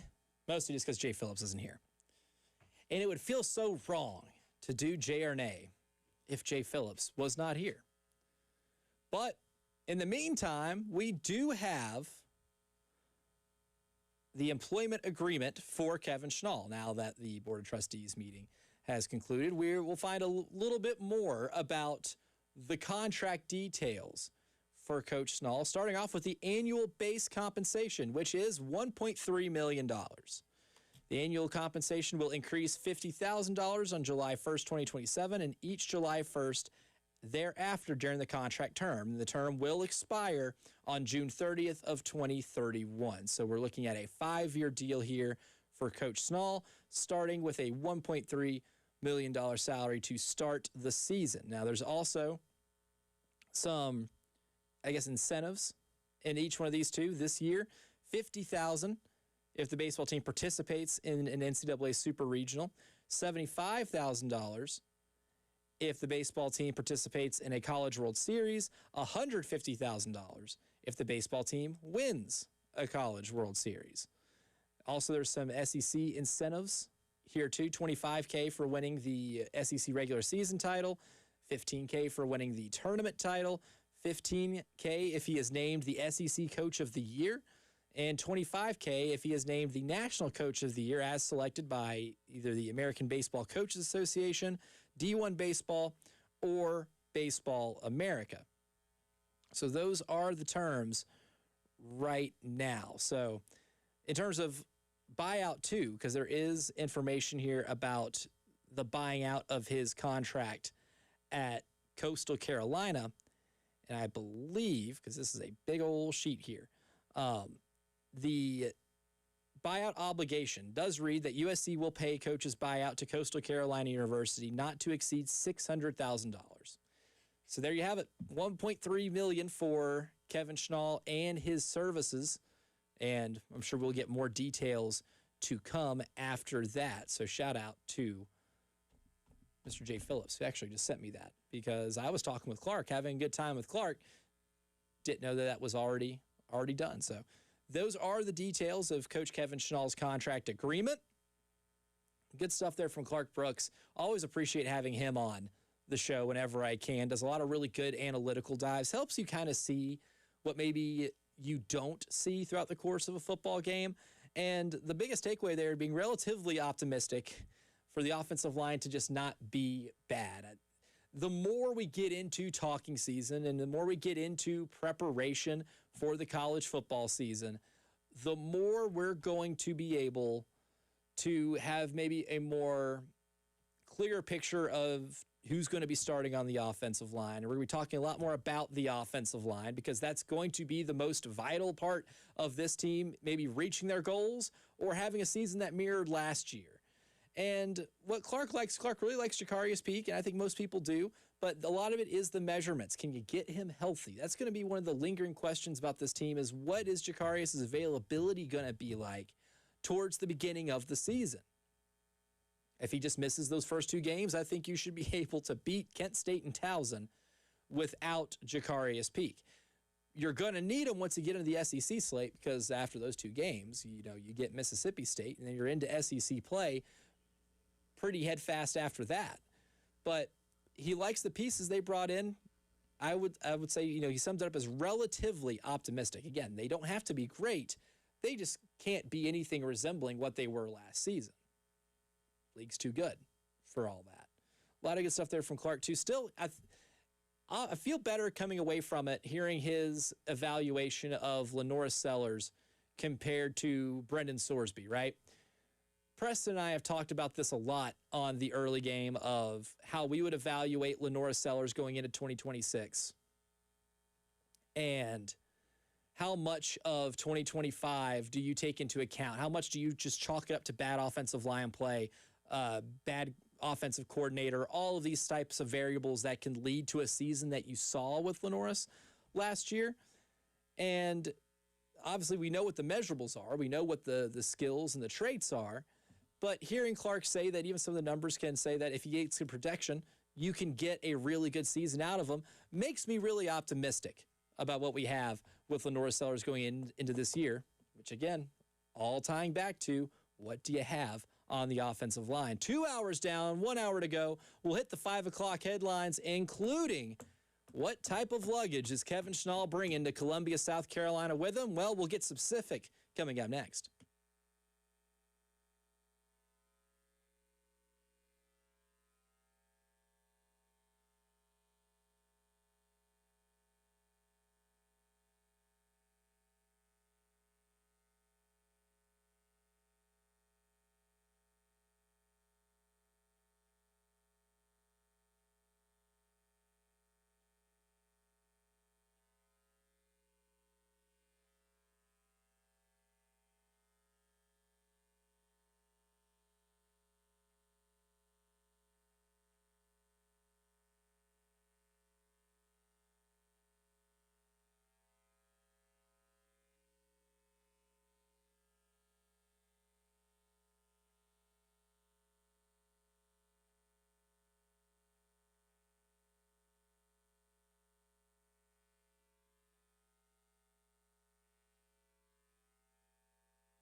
This is Cale Wilson with another look at the traffic.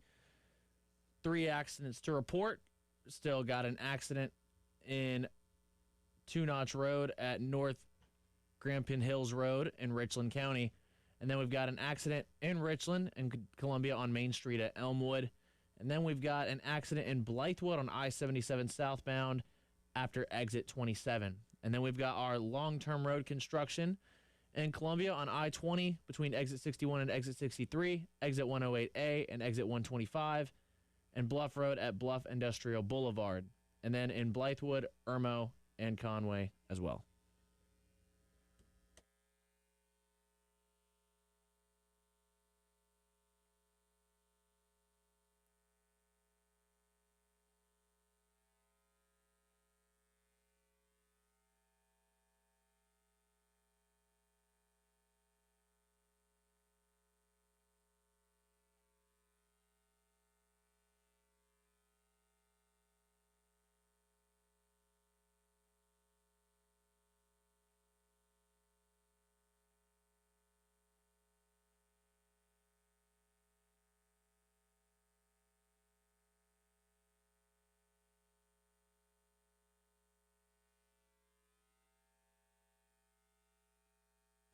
5 o'clock news. I am touching my earpiece just like this because news is breaking. I'm Elijah Campbell in for Terry Ford and Jay Phillips today. Cale Wilson behind the glass. And before we even get into the news, we will head out to the AAA Heating and Air phone lines because our guy Woolie's on the line. Woolie out in Gilbert is on the line with us. Good afternoon, Woolie. How you doing? I'm doing wonderful on this beautiful, warm evening in South Carolina. And Elijah and Cole, I'd like to thank y'all for letting me get up with you this evening. And I got two quick comments. Well, one of them's not as quick, but I think we got a bargain for this coach. And I'm very, very excited, and I dig the baggage. Now, the 6'5" lefty he's bringing with him, was he injured last year? He was. What year was he?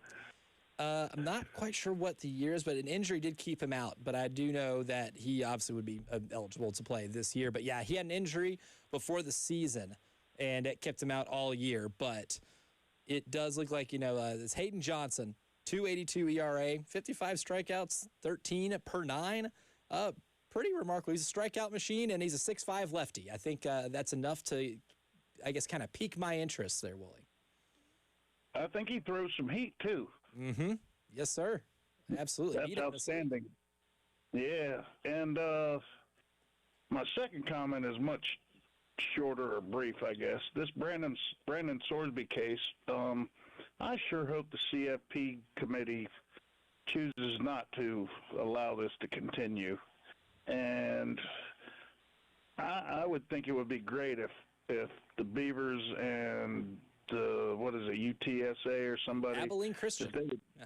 Abilene, if they would cancel their games with Tech and then just play each other. I mean, look, I appreciate the call, Woolie, but I think with your point about the CFP, that may be the only thing standing in between, Texas Tech actually following through with playing Brendan Sorsby or not. It very well could be. Now, does that maybe open up a can of worms later on down the road? I think it could.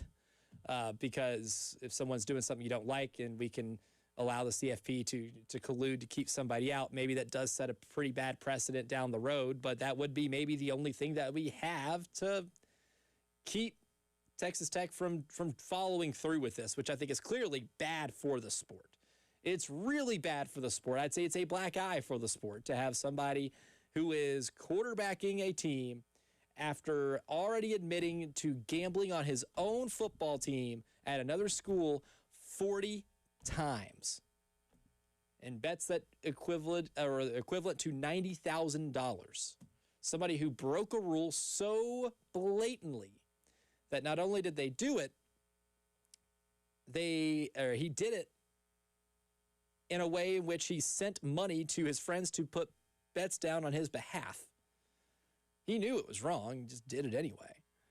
But, yeah, Woolie, I think the CFP may be the only thing stopping it. I don't know what the Big 12 is going to do. Now, their athletic directors have been keeping phone lines hot, all day, trying to connect with each other to see what it is they can do to implement maybe punishment. But Texas Tech has already released a statement today that any type of forfeitures or anything like that will be met with lawsuits, and that Jeffrey Kessler is prepared to do a second injunction if they need to. The mess to end all messes in that regard. We'll go back out to the AAA Heating and Air phone lines. Justin is on the line with us. Good afternoon, Justin. How you doing, Elijah? It's been a long time. That has been. You doing good, buddy? Doing good? Yep, I am. Elijah, we're happy about the baseball coach. Jared Denari, he got a big-time baseball coach now, so we see what Cale-10 does. And hopefully he told this program well. We know it's going to take some time, but what you got to do is get soccer to the Weasels, the College World Series. It's going to take a while, It could. Yeah, appreciate the call, Justin. Great to hear from you, if I go, I got something to tell you. Yeah, appreciate the call, man. I really like the hire, too. To me, I give it an A+. I was really cool with, whether it was Kevin Schnall or Dan Fitzgerald from Kansas or Steve Sabins from West Virginia. I was going to be thrilled with any of those guys. And I think one of the reasons why Jeremiah Donati was able to kind of weigh out his options the way he did was just the timing of this. Like, you think about, making the firing of Paul Maneri as early as they did. They had time to be able to send feelers out, be able to gauge interest in the job. and the fact that there's just no other openings out in college baseball that closely resembles yours, right? And the opportunity that yours presents. Like NC State would have been a really good baseball job opening. Elliott Avent retired, but NC State made the decision to just elevate an assistant coach to take his place. So that took NC State off the board before it really could even get on the board. They made that decision so fast. So you had the most coveted job in the conference. You had the most coveted job in America, and you were able to cast a wide net. I think the thing that I credit Jeremiah Donati with the most is being able to leave no stone unturned in this situation, right? He was patient. He interviewed with Kevin Schnall. He interviewed, engaged more interest elsewhere. He did everything that he could to see exactly who the right guy for this job was going to be, and their decision was ultimately to bring in Coastal Carolina's Kevin Schnall. I'm excited about it, Justin. I know you say it might take some time, and I think for the College World Series type of expectations, yes, undoubtedly, that's going to take a little extra time. But I think you could be good in year one. I don't expect or even, project at all a year zero type year because of the luggage that Kevin Schnall is bringing with him that Woolley mentioned earlier. And that's what I wanted to get to right now for the 5 o'clock news, because yesterday the big news was obvious, and it was the hiring of Kevin Schnall to be the head baseball coach at South Carolina. But the more news that's kind of trickled in the hours since has been, what is the luggage looking like that he's bringing with him? What players from Coastal Carolina were going to make the trip from Conway to Columbia and continue playing for their head coach? Well, one of them is Walker. I almost called him Walker Buehler. No, different baseball player, Walker Mitchell. Walker Mitchell, local kid, played for the Fighting Cale Wilsons at River Bluff High School. Go Gators, man. Won a state title for him. And Walker Mitchell was a pivotal part on that team that went to the College World Series final where they fell to LSU. But you look at Walker Mitchell and look at some of the numbers. He hit for over great average, over 300 last year, hit 313. On-base percentage went down just a smidge, but his slugging percentage did have a significant increase, right? He went from 373 in 2025 to 406 in 2026. His doubles went up from 5 to 17 in that stretch too, and he stole 11 bases. So he's good to fit in. He fits in well with what Kevin Schnall wants to do in terms of manufacturing runs. He was Coastal Carolina's team leader in doubles last year, second in RBI. And interesting enough, he got hit by 21 pitches last year. Fans of the team, Cale mentioned out early in the show, fans are going to love it. Maybe not his parents. Or him. He probably doesn't enjoy it. He's the one that lives with the bruise, He's the one that has to, walk it off after. I'm sure it's worth it, obviously. But I'm sure when he gets hit with it, I'm sure when he gets hit with it, he doesn't say, "Wow, that felt amazing." Maybe feels a little better once he gets to first base. Probably. We're on first. But what he brings is a versatile infielder with some improved hitting numbers. And if he improves that on-base percentage, he can be one of your team's best players.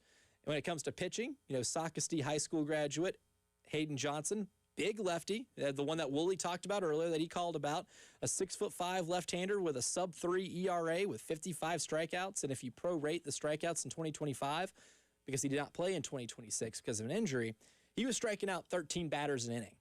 That is an insanely high strikeout rate. Give me a 6'5" left-hander with a high strikeout rate, I will sign up for that any day of the week. Right-handed pitcher Daniel Parker, also expected to join Kevin Schnall here at South Carolina too. I look at him as more of a project. Was just a freshman last year. Struck out 8.5 batters per 9 innings. Walk rate was a little high. It was at 5.6 walks per 9 innings. A little high, but nothing that can't be coached. And I think one of the benefits of having Kevin Schnall here is that he's bringing Matt Williams, who is one of the more respected pitching coaches in all of college baseball, a guy who was D1 Baseball's assistant coach of the year last season. It's another year where he gets to be able to add to that skills and add to the coaching that he's already getting. A lot of potential there with Daniel Parker, and he's one of the P27 Academy kids coming in. Another left-handed pitcher, Colby Richardson from PD Academy, so another high school baseball player here in the state of South Carolina. 27 appearances out of the bullpen as a freshman last season. Another project, his ERA is a little bit higher, so at 5.10, but did get 42 innings of work in this season. Respectable strikeout rate, a lower walk rate than someone like Daniel Parker, but Colby Richardson's an interesting name to put in there too. One of my favorite players, though, that's being brought in, I think these last two are maybe some my most favorites here. Catcher Bryce Estep. You might look at the batting average number and may not get overly thrilled. It's 232, but he did have an on-base percentage of 417. He was getting on base at a really good rate. He also drew 22 walks.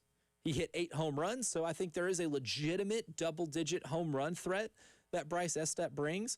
But two things about Estep that I like the most is his ability to be a really good defensive catcher, right?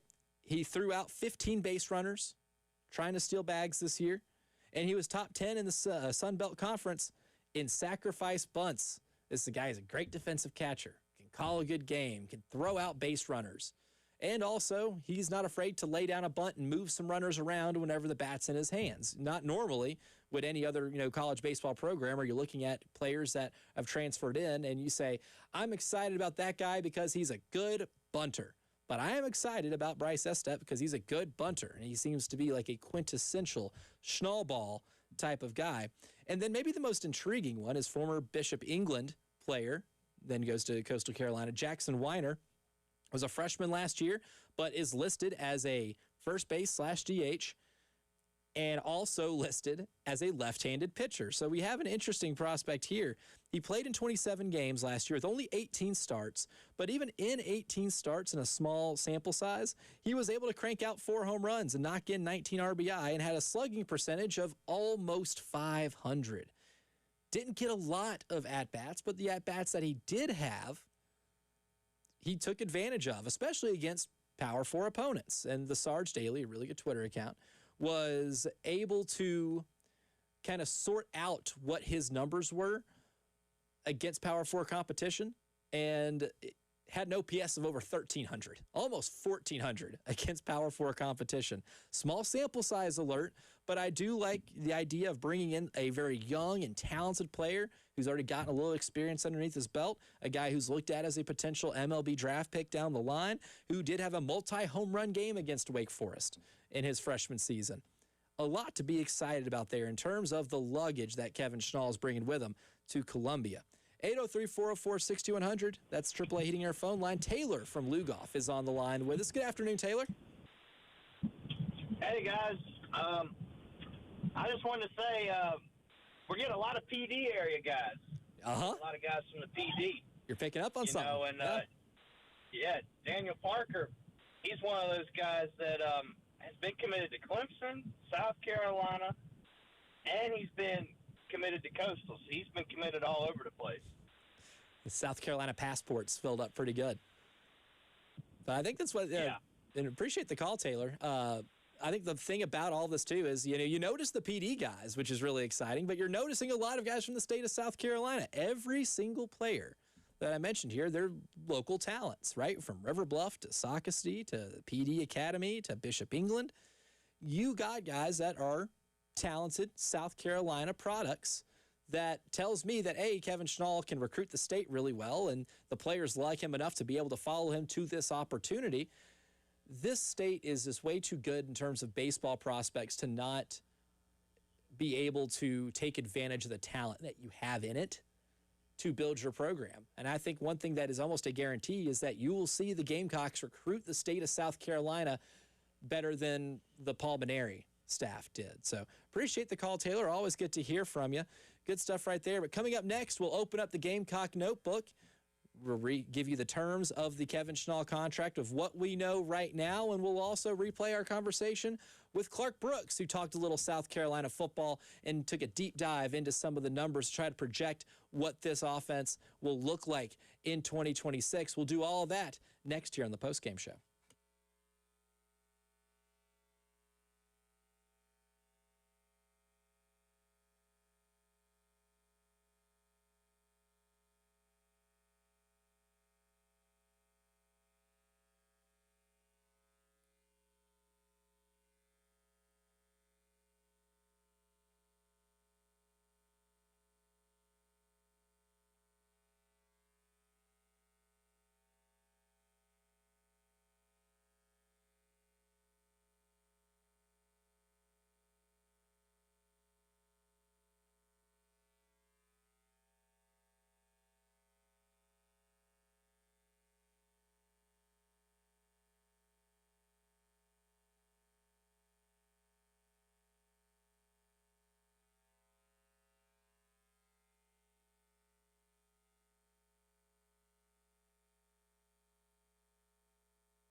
All right, I got it right here. It's the Gamecock Notebook. Did I just hear tapping? You sure did. Oh, Audio man. medium. Audio medium. I can't tell you that I have the notebook in my hand after watching on our YouTube stream at the Game TV Radio. Yes, you will see the notebook in my hand. But if you're like a lot of people, just listen on the radio or through our app, then you don't get the gist of me having the Gamecock Notebook and opening it up. But if I just give a little right there, then you know that Elijah just hit the microphone with his notebook. See, when you started tapping, tapping on the mic, I had thought that we were going to do another second consecutive day of an ASMR segment on 107.5 The Game, because I showed you during the break my ASMR segment during our Garnet Glasses segment on the early game. That is the post-game show after hours. That is the 4th hour of the show. Oh. Which if you pay, $9.99 a month, then we will provide that to you. And you can send that to Elijah Campbell directly. Yes, directly.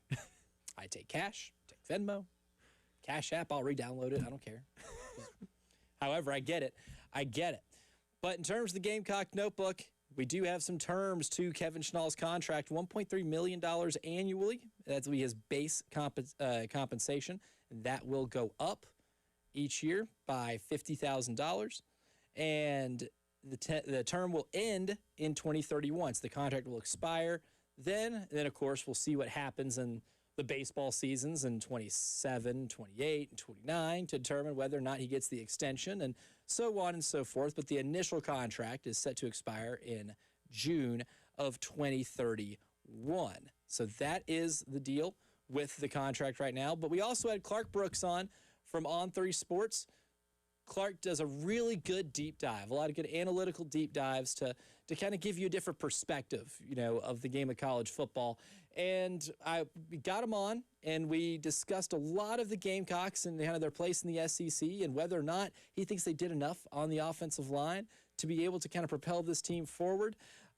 We'll start with the first question, though, where I asked Clark Brooks about his thoughts on whether or not Chris Lowe, his colleague at On3, has South Carolina in the correct spot when he ranked them 10th out of 16 teams in the SEC entering the summer. You took the word right out of my mouth. Fair. That's fair. Really, yes. In the offensive line, if it gets better, if it's at least average, you'd like to think, okay, that raises the floor of the offense in general. And, of course, you would like to think another year of Sellers to Sellers will be more potent.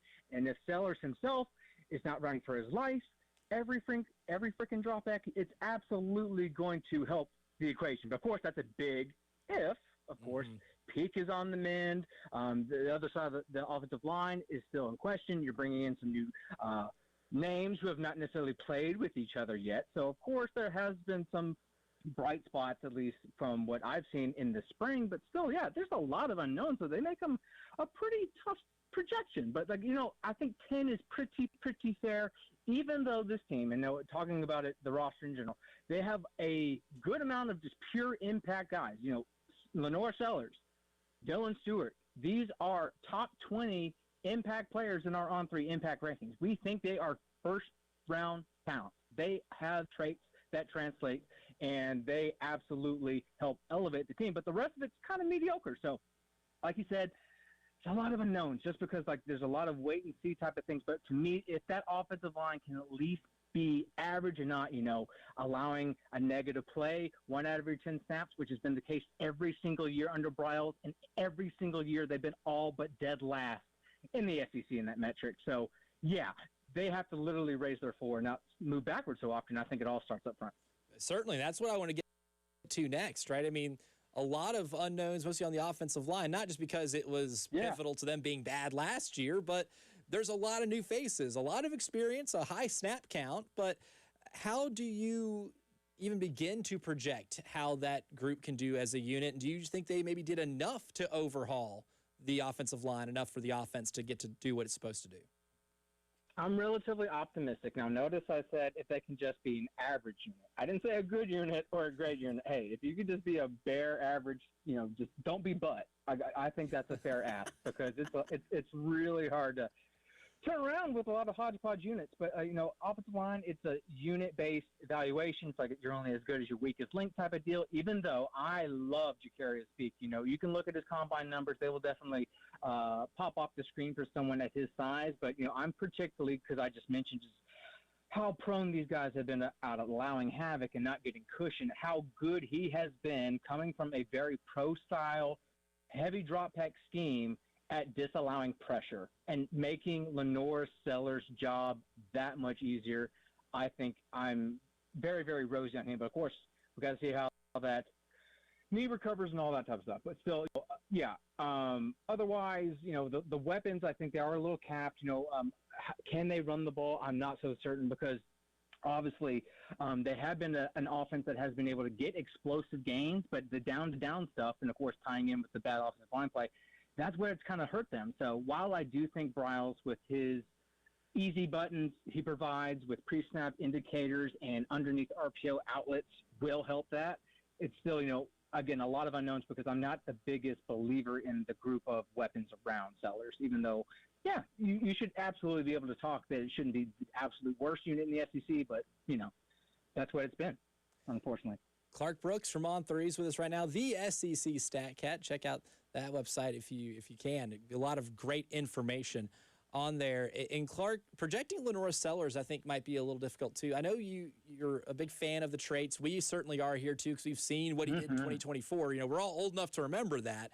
But 2025 did see a little bit of regression. How do you kind of project what the real Lenore Sellers is and what we can see from him in 2026?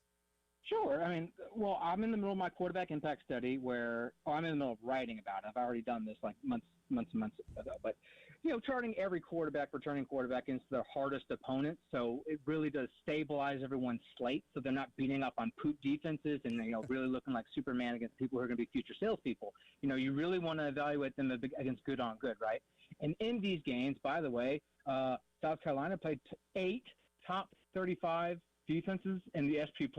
It was tied for second most with John Mateer, and he had the playoffs to help give him extra games. So that should just tell you how hard it is on the face. And then when I mentioned, of course, the adversity he faced with drops and terrible, terrible pressures, it's just, okay, if an average quarterback was placed into this situation, how well could he have performed? And not many are going to be erasing 33 sacks, which is what he did in that 6-game sample.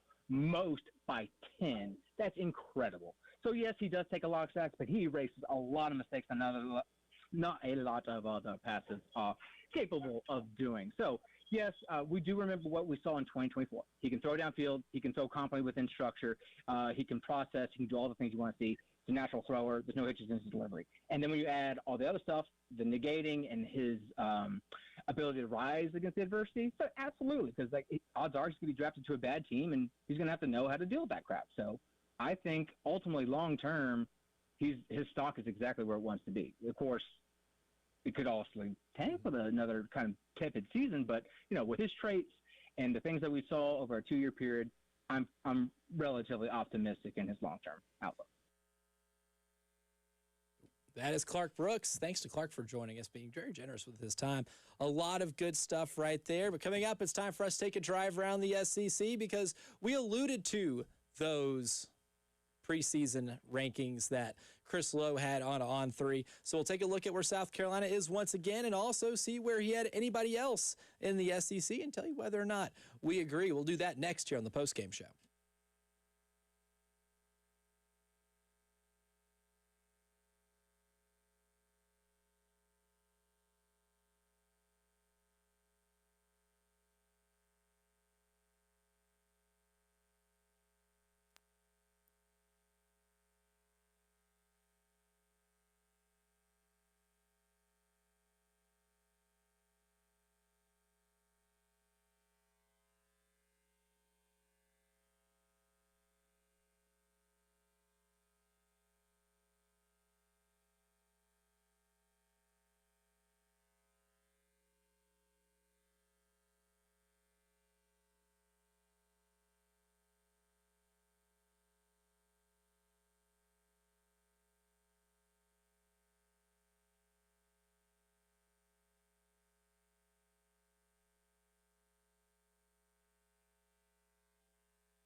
This is Cale Wilson giving you a look at the traffic.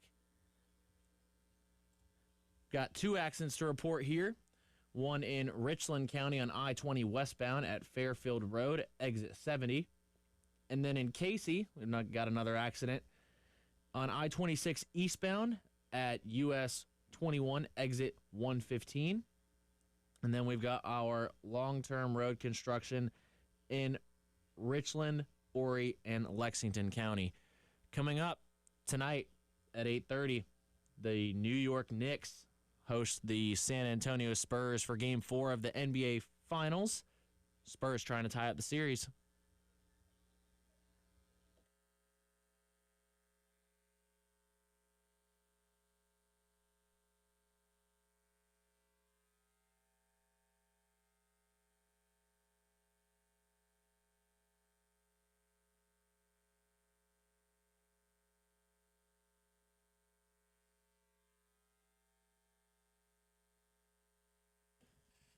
It's our drive around the SEC. We alluded to it earlier. Chris Lowe's list, his entire SEC summer power rankings, reads like this. He's got Texas at number 1, Georgia at number 2, Ole Miss at number 3, Oklahoma at number 4, Texas A&M at 5, LSU at 6, Alabama at 7, Tennessee at 8, Florida at 9, the Gamecocks of South Carolina at 10, just ahead of Missouri at 11, Vanderbilt at 12, Auburn at 13, Mississippi State at 14, Kentucky at 15, and Arkansas at 16. Now, I think this is pretty fair for South Carolina because I think it does take into account the talent that you have, the offseason moves you made while still leaving room for need to see it. Still leaving room for maybe some skepticism because the offensive line's the big thing for South Carolina. If they're going to maximize the offense under new OC Kendall Briles for that thing to go burr like it did at Arkansas, it does require your offensive line and your biggins to play like biggins and to be able to do the whole blocking part on offense. So I think 10 is fair. Take into account the talent that you have, some of the high-end talent, and taking into account the question marks. I think that's fair, right? But, Cale, you said you'd probably make some swaps, right? You'd still maybe move Missouri ahead of South Carolina but drop Florida below South Carolina. Yes, I would. Because I just think Missouri has a lot more offensive weapons. I mean, here's the thing. Missouri has a lot of people coming back. Florida does not. Florida has Almost a lot of new nobody transfers. coming back. Exactly. Yeah, Florida has that's a lot of new clean transfers. slate. And getting a lot of new transfers can go really, really well. Mm-hmm. Or it can go really, really bad. High variance. Because, for example, the teammate chemistry cannot be there. And there could be a mix of players that think they should just play for themselves and they want to be the stars of the show. You get a lot of guys that want to be the stars of the show. Doesn't always pan out very well. Yeah, last time I checked, we only played with one football. Exactly. And I think Missouri's rushing attack, when you look at Missouri's starting running back and second string running back, I believe Jamal Roberts is still there, unless he transferred. I think they are the best running back duo in the SEC, actually. That's assuming if Ahmad Hardy's able to play. It's still kind of TBD. For those who don't know, Ahmad Hardy did get shot in the leg at a concert in Mississippi, where he is from, here in this offseason. His status is TBD, I guess, on the season. There's really Eli Drinkwitz has said there's no really good timetable for his return. They don't know. I think they're just happy that, he's still with us and yes, at least being able for this to be a discussion. So they'll figure out the football availability part. But if Ahmad Hardy doesn't play, I still think what Missouri does, because they have such a good outside run scheme, and usually they have a lot of good offensive linemen. That's going to have to be rebuilt a little bit to where I think the offense is so centered around what they do in the run game. I still expect it to be pretty good. I don't know still what Austin Simmons is, right? Last year was supposed to be the year that we learned what Austin Simmons is as a quarterback at Ole Miss, but he got hurt and Wally pipped by Trinidad Chambliss. Chambliss took over that job and didn't give it back. So we'll see what Austin Simmons is now he's transferred to Missouri. We've seen him play well. I mean, against high-level competition. I mean, I remember when Ole Miss defeated Georgia and Oxford in 2024. I think it was Austin Simmons that led that first touchdown drive. Yeah, because he had one drive in that game and it resulted in a touchdown. Exactly. So, and you've seen him in other scenarios where he was used even though he wasn't the starter at Ole Miss. So, from what I've seen, I mean, I've seen that he can also run. He's not Trinidad Chambliss, but he can run. Right, he's a dual threat guy. Yes. Yeah. So, good athlete. If you got him and he can run the ball, and you've got Jamal Roberts and you've got Ahmad Hardy on the same field, all three of them in the backfield, that's 3 guys that can run the ball that you got to watch out for. Mm-hmm. So that really takes away 3 guys. And then, I don't know, I really think the potential is there, and I think that a lot of people are overlooking Missouri. I would not be surprised if they win 9 games this year. Yeah, if we're doing, overrated and underrated on this list, I think Tennessee might be a little overrated. I would agree. I don't know. I mean, what they're going to do at quarterback is interesting. I assume it's going to be Brandon Faison, who's going to be a true freshman on this roster. Tough ask for a true freshman quarterback. It's him or George McIntyre, and George McIntyre's been there a couple of years now, but he's never played a full season as a starter. He's only seen garbage time in a few of those games early in the season against FCS opponents. Which is a lot different than starting a full game in the SEC. Significantly different. And I just don't know what they have on offense enough to definitively say, like, yes, this is a, 8-win football team. Mm-hmm. I mean, one of up in the air. One of the returning weapons that they have that I am looking forward to watching is Braylon Staley. For Strom and Thurmond guy? Yes, Yep. I was about to say South Carolina residents may have heard that name. Yes, he was a standout at Strom Thurmond High School, and he's been doing pretty well there. At least last season he did. I think he will. I would think he'll take strides this season and he will improve. But that's only one guy. You got to have 10 guys on the offense. So we will see what ends up happening with the Tennessee Volunteers. He'll just be a bigger part of it. I do think underrated though, and it's funny because last year I thought this team. I voted this team last year to be the worst team in the SEC, and they did end up firing their head coach, and that was Kentucky. And Chris Lowe's got him at 15. If anything, if I'm having to argue semantics here about how I'm leaning towards, voting when it gets to media days in Tampa next month, I'm not going to have Kentucky at 15. I think I can already tell you that. I actually think that might be one of the most interesting teams in the SEC. I think now the only bad part about Kentucky is their schedule. You look at their schedule; it's very brutal. It's a bear. But.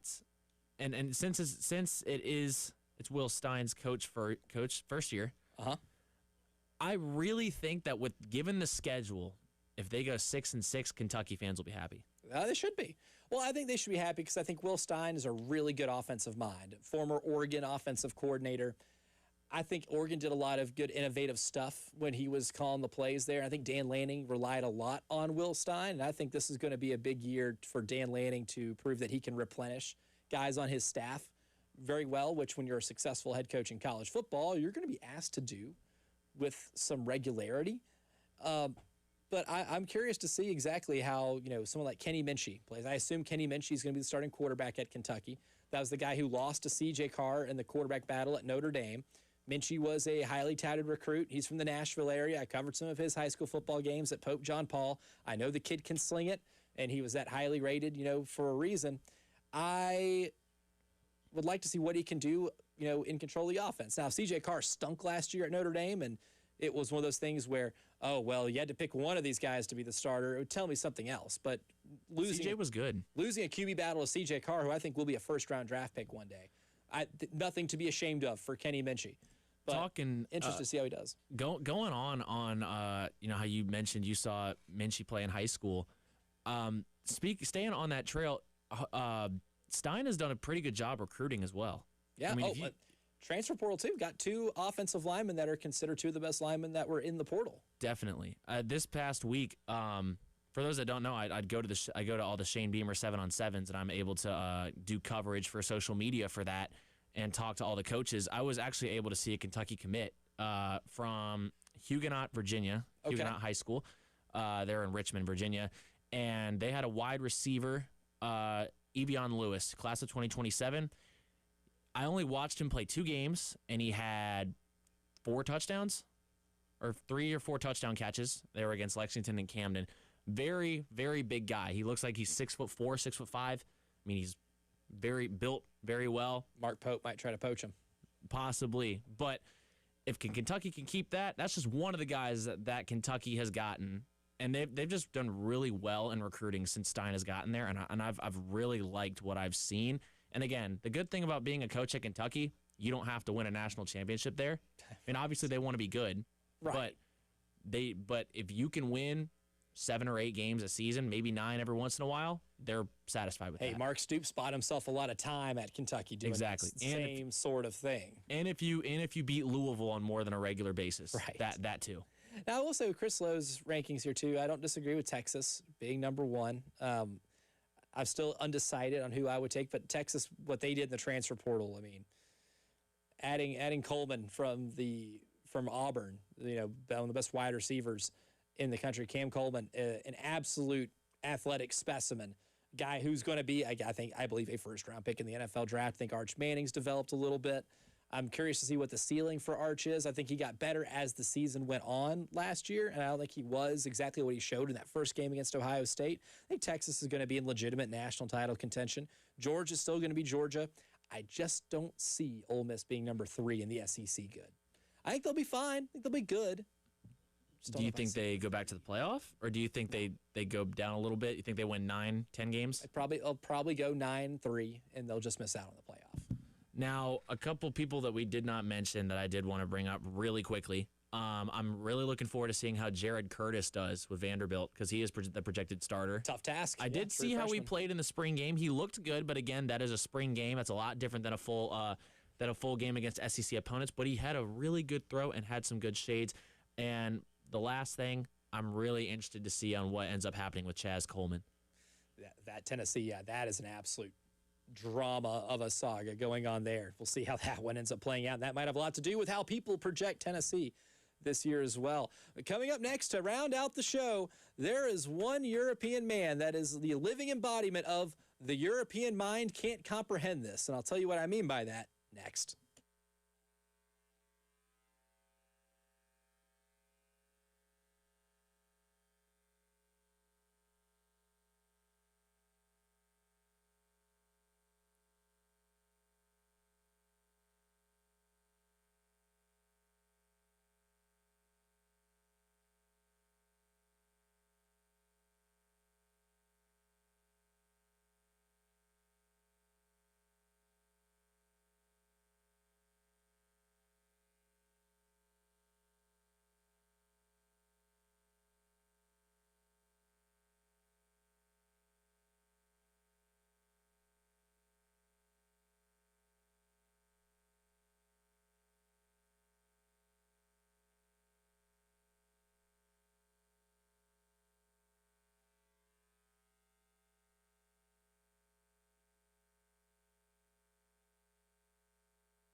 Now, it's not Jay versus the internet, but this is internet related because the World Cup's going to be played here in North America. And a lot of the warm-up games are being played in places where it's not going to be played. Like the World Cup games are going to take place in different places than where these warm-up games are, right? Including places like Auburn, like Jordan-Hare Stadium. Hosted a game last night featuring Argentina. I saw that, and it looked like it was packed. Oh, it was packed. You see any videos or anything from it, it is absolutely packed. But the funny thing here is that there is a Twitter user, just goes by Freddie. He's at FreddyLA7 from Germany. He's flown to America to go to World Cup games. Big soccer fan. This is this person's first time in America. And just scrolling up and down the Twitter feed is the funniest thing. There is something really funny about a European coming to America for the first time and tweeting about Buc-ee's and saying, OMG, this is a gas station. Or, dude, LMAO, this is a gas station. They're experiencing Buc-ee's for the first time. Hey. SEC-type environments for the first time. Literally is a European in America that his mind cannot comprehend the Southeast United States. Buc-ee's is a staple, man. I mean, every year, me and 2 or 3 of my friends go to the Myrtle Beach Bowl in December. And I go to Myrtle Beach at least once a year. That's one of the times. Every time we go to Buc-ee's on the way there, and we stop there on the way back. On the way back. Buc-ee's is an American gem. It is. If I want to explain America to any European visitor or any foreign visitor that's here for the World Cup, I'm like, if you have a chance to stop at a Buc-ee's, you simply have to do so. You can get a barbecue sandwich, fudge, a T-shirt, and furniture, a grill in the same place. All in the same place. And get gas. And, of course, fill up your tank, and you don't have to wait in line because there's like 200 pumps. And you have to wait in line for the bathrooms because there's like 80 urinals in there. Exactly. It is a fantastic establishment. He tweeted a video of the eagle that flies around, the war eagle over at Auburn. It says there's an eagle flying around in the stadium. Yeah, brother, that's by design. That is not an accident. That is not a bug. That is a feature of the experience. And he went ahead and had another video. This is the craziest stadium I've ever been to, and I've been to a lot of ones. Another tweet that says this is the European mind can't comprehend this moment of my life. One of my friends said, punch me 5 times tomorrow and I'll still think this isn't real. And it just goes on and on and on. Like it's road tripping all across the South. Was in Chattanooga for some of Spain's games. They're posted up and they're doing some of their training in Chattanooga, taking a lot of pictures of the mountains and everything, and just going through a complete road trip. Drove through Chattanooga, through Birmingham, all the way through Baton Rouge, down to, and is going down to San Antonio, where I think another one of the games are. But this person's made just a complete trip across the Southeast and is discovering all the little gems. And if you haven't done so, like they discovered, the Coke machines that have all the different flavors of Coke in them, a mind-boggling experience for them. They said, LMAO, how am I supposed to choose from all of this? This is overwhelming me. They have hit up all of the fast food places. They hit up Waffle House for the first time. So just had our first Waffle House experience at 1 a.m. Great food, great prices, and friendly staff. 10 out of 10 will be coming back. So like in a 24-hour stretch, they've hit up, Buc-ee's, Walmart, Waffle House, Wendy's, and they're just blown away by the experience. I think that is one of the funniest things. And they earned a follow from me. You're here for a good time, maybe not a long time, but it is the most European mind cannot comprehend this type thing on the planet. That's awesome. That really is awesome. We do things differently down south, man. We do things differently around here. They did tweet a picture of Taco Bell and said the Holy Land. I would have thought they would have said that about, well, no, they do have McDonald's in Europe, but still, I hear a lot of people, one of my friends likes to describe McDonald's as, quote unquote, the Golden Arches. That's what they are. Yeah, famously known for it. Only got a couple seconds here left. Spurs, Knicks tonight. Going to be a different type of environment than what you saw in Game 3. Game 3 felt like, a bunch of Knicks fans that were paying, more money than God to get to this arena and see, the Knicks take a 3-0 lead, and it was a real celebratory type of environment. Going to use a Langston Moore term here. Going to be a lot of lemon booty in that arena tonight. Yeah, did you see the video, by the way, after they lost of all the fans in the city? Yeah. It looked like Philadelphia. They did not handle it well. No, but they'll probably do it if they win, too. Yeah, either way, yeah, it is going to be a scene in New York tonight. That's all we have for today. Jay Phillips, Terry Ford, back again tomorrow. I'll see you tomorrow morning, 6 a.m. in the early game.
This is Cale Wilson giving you one final look at the traffic. Got a few accidents here to report. In Horry County, we have an accident reported on Highway 701 at Kinlaw Lane and Brickyard Place. An accident in Richland on I-20 westbound at exit 70. An accident reported in Lexington on I-26 eastbound, exit 115. An accident in Lexington on North Lake Drive near Bush River Road. And an accident in Richland County on Tunas Road at Rivkin. And then we've got our long-term road construction in Richland, Horry, and Lexington County. Thank you guys so much for listening to 107.5 The Game today. We'll be back tomorrow bright and early with the early game featuring Elijah Campbell, Jen Jensen, and Preston Thorne at 6 a.m.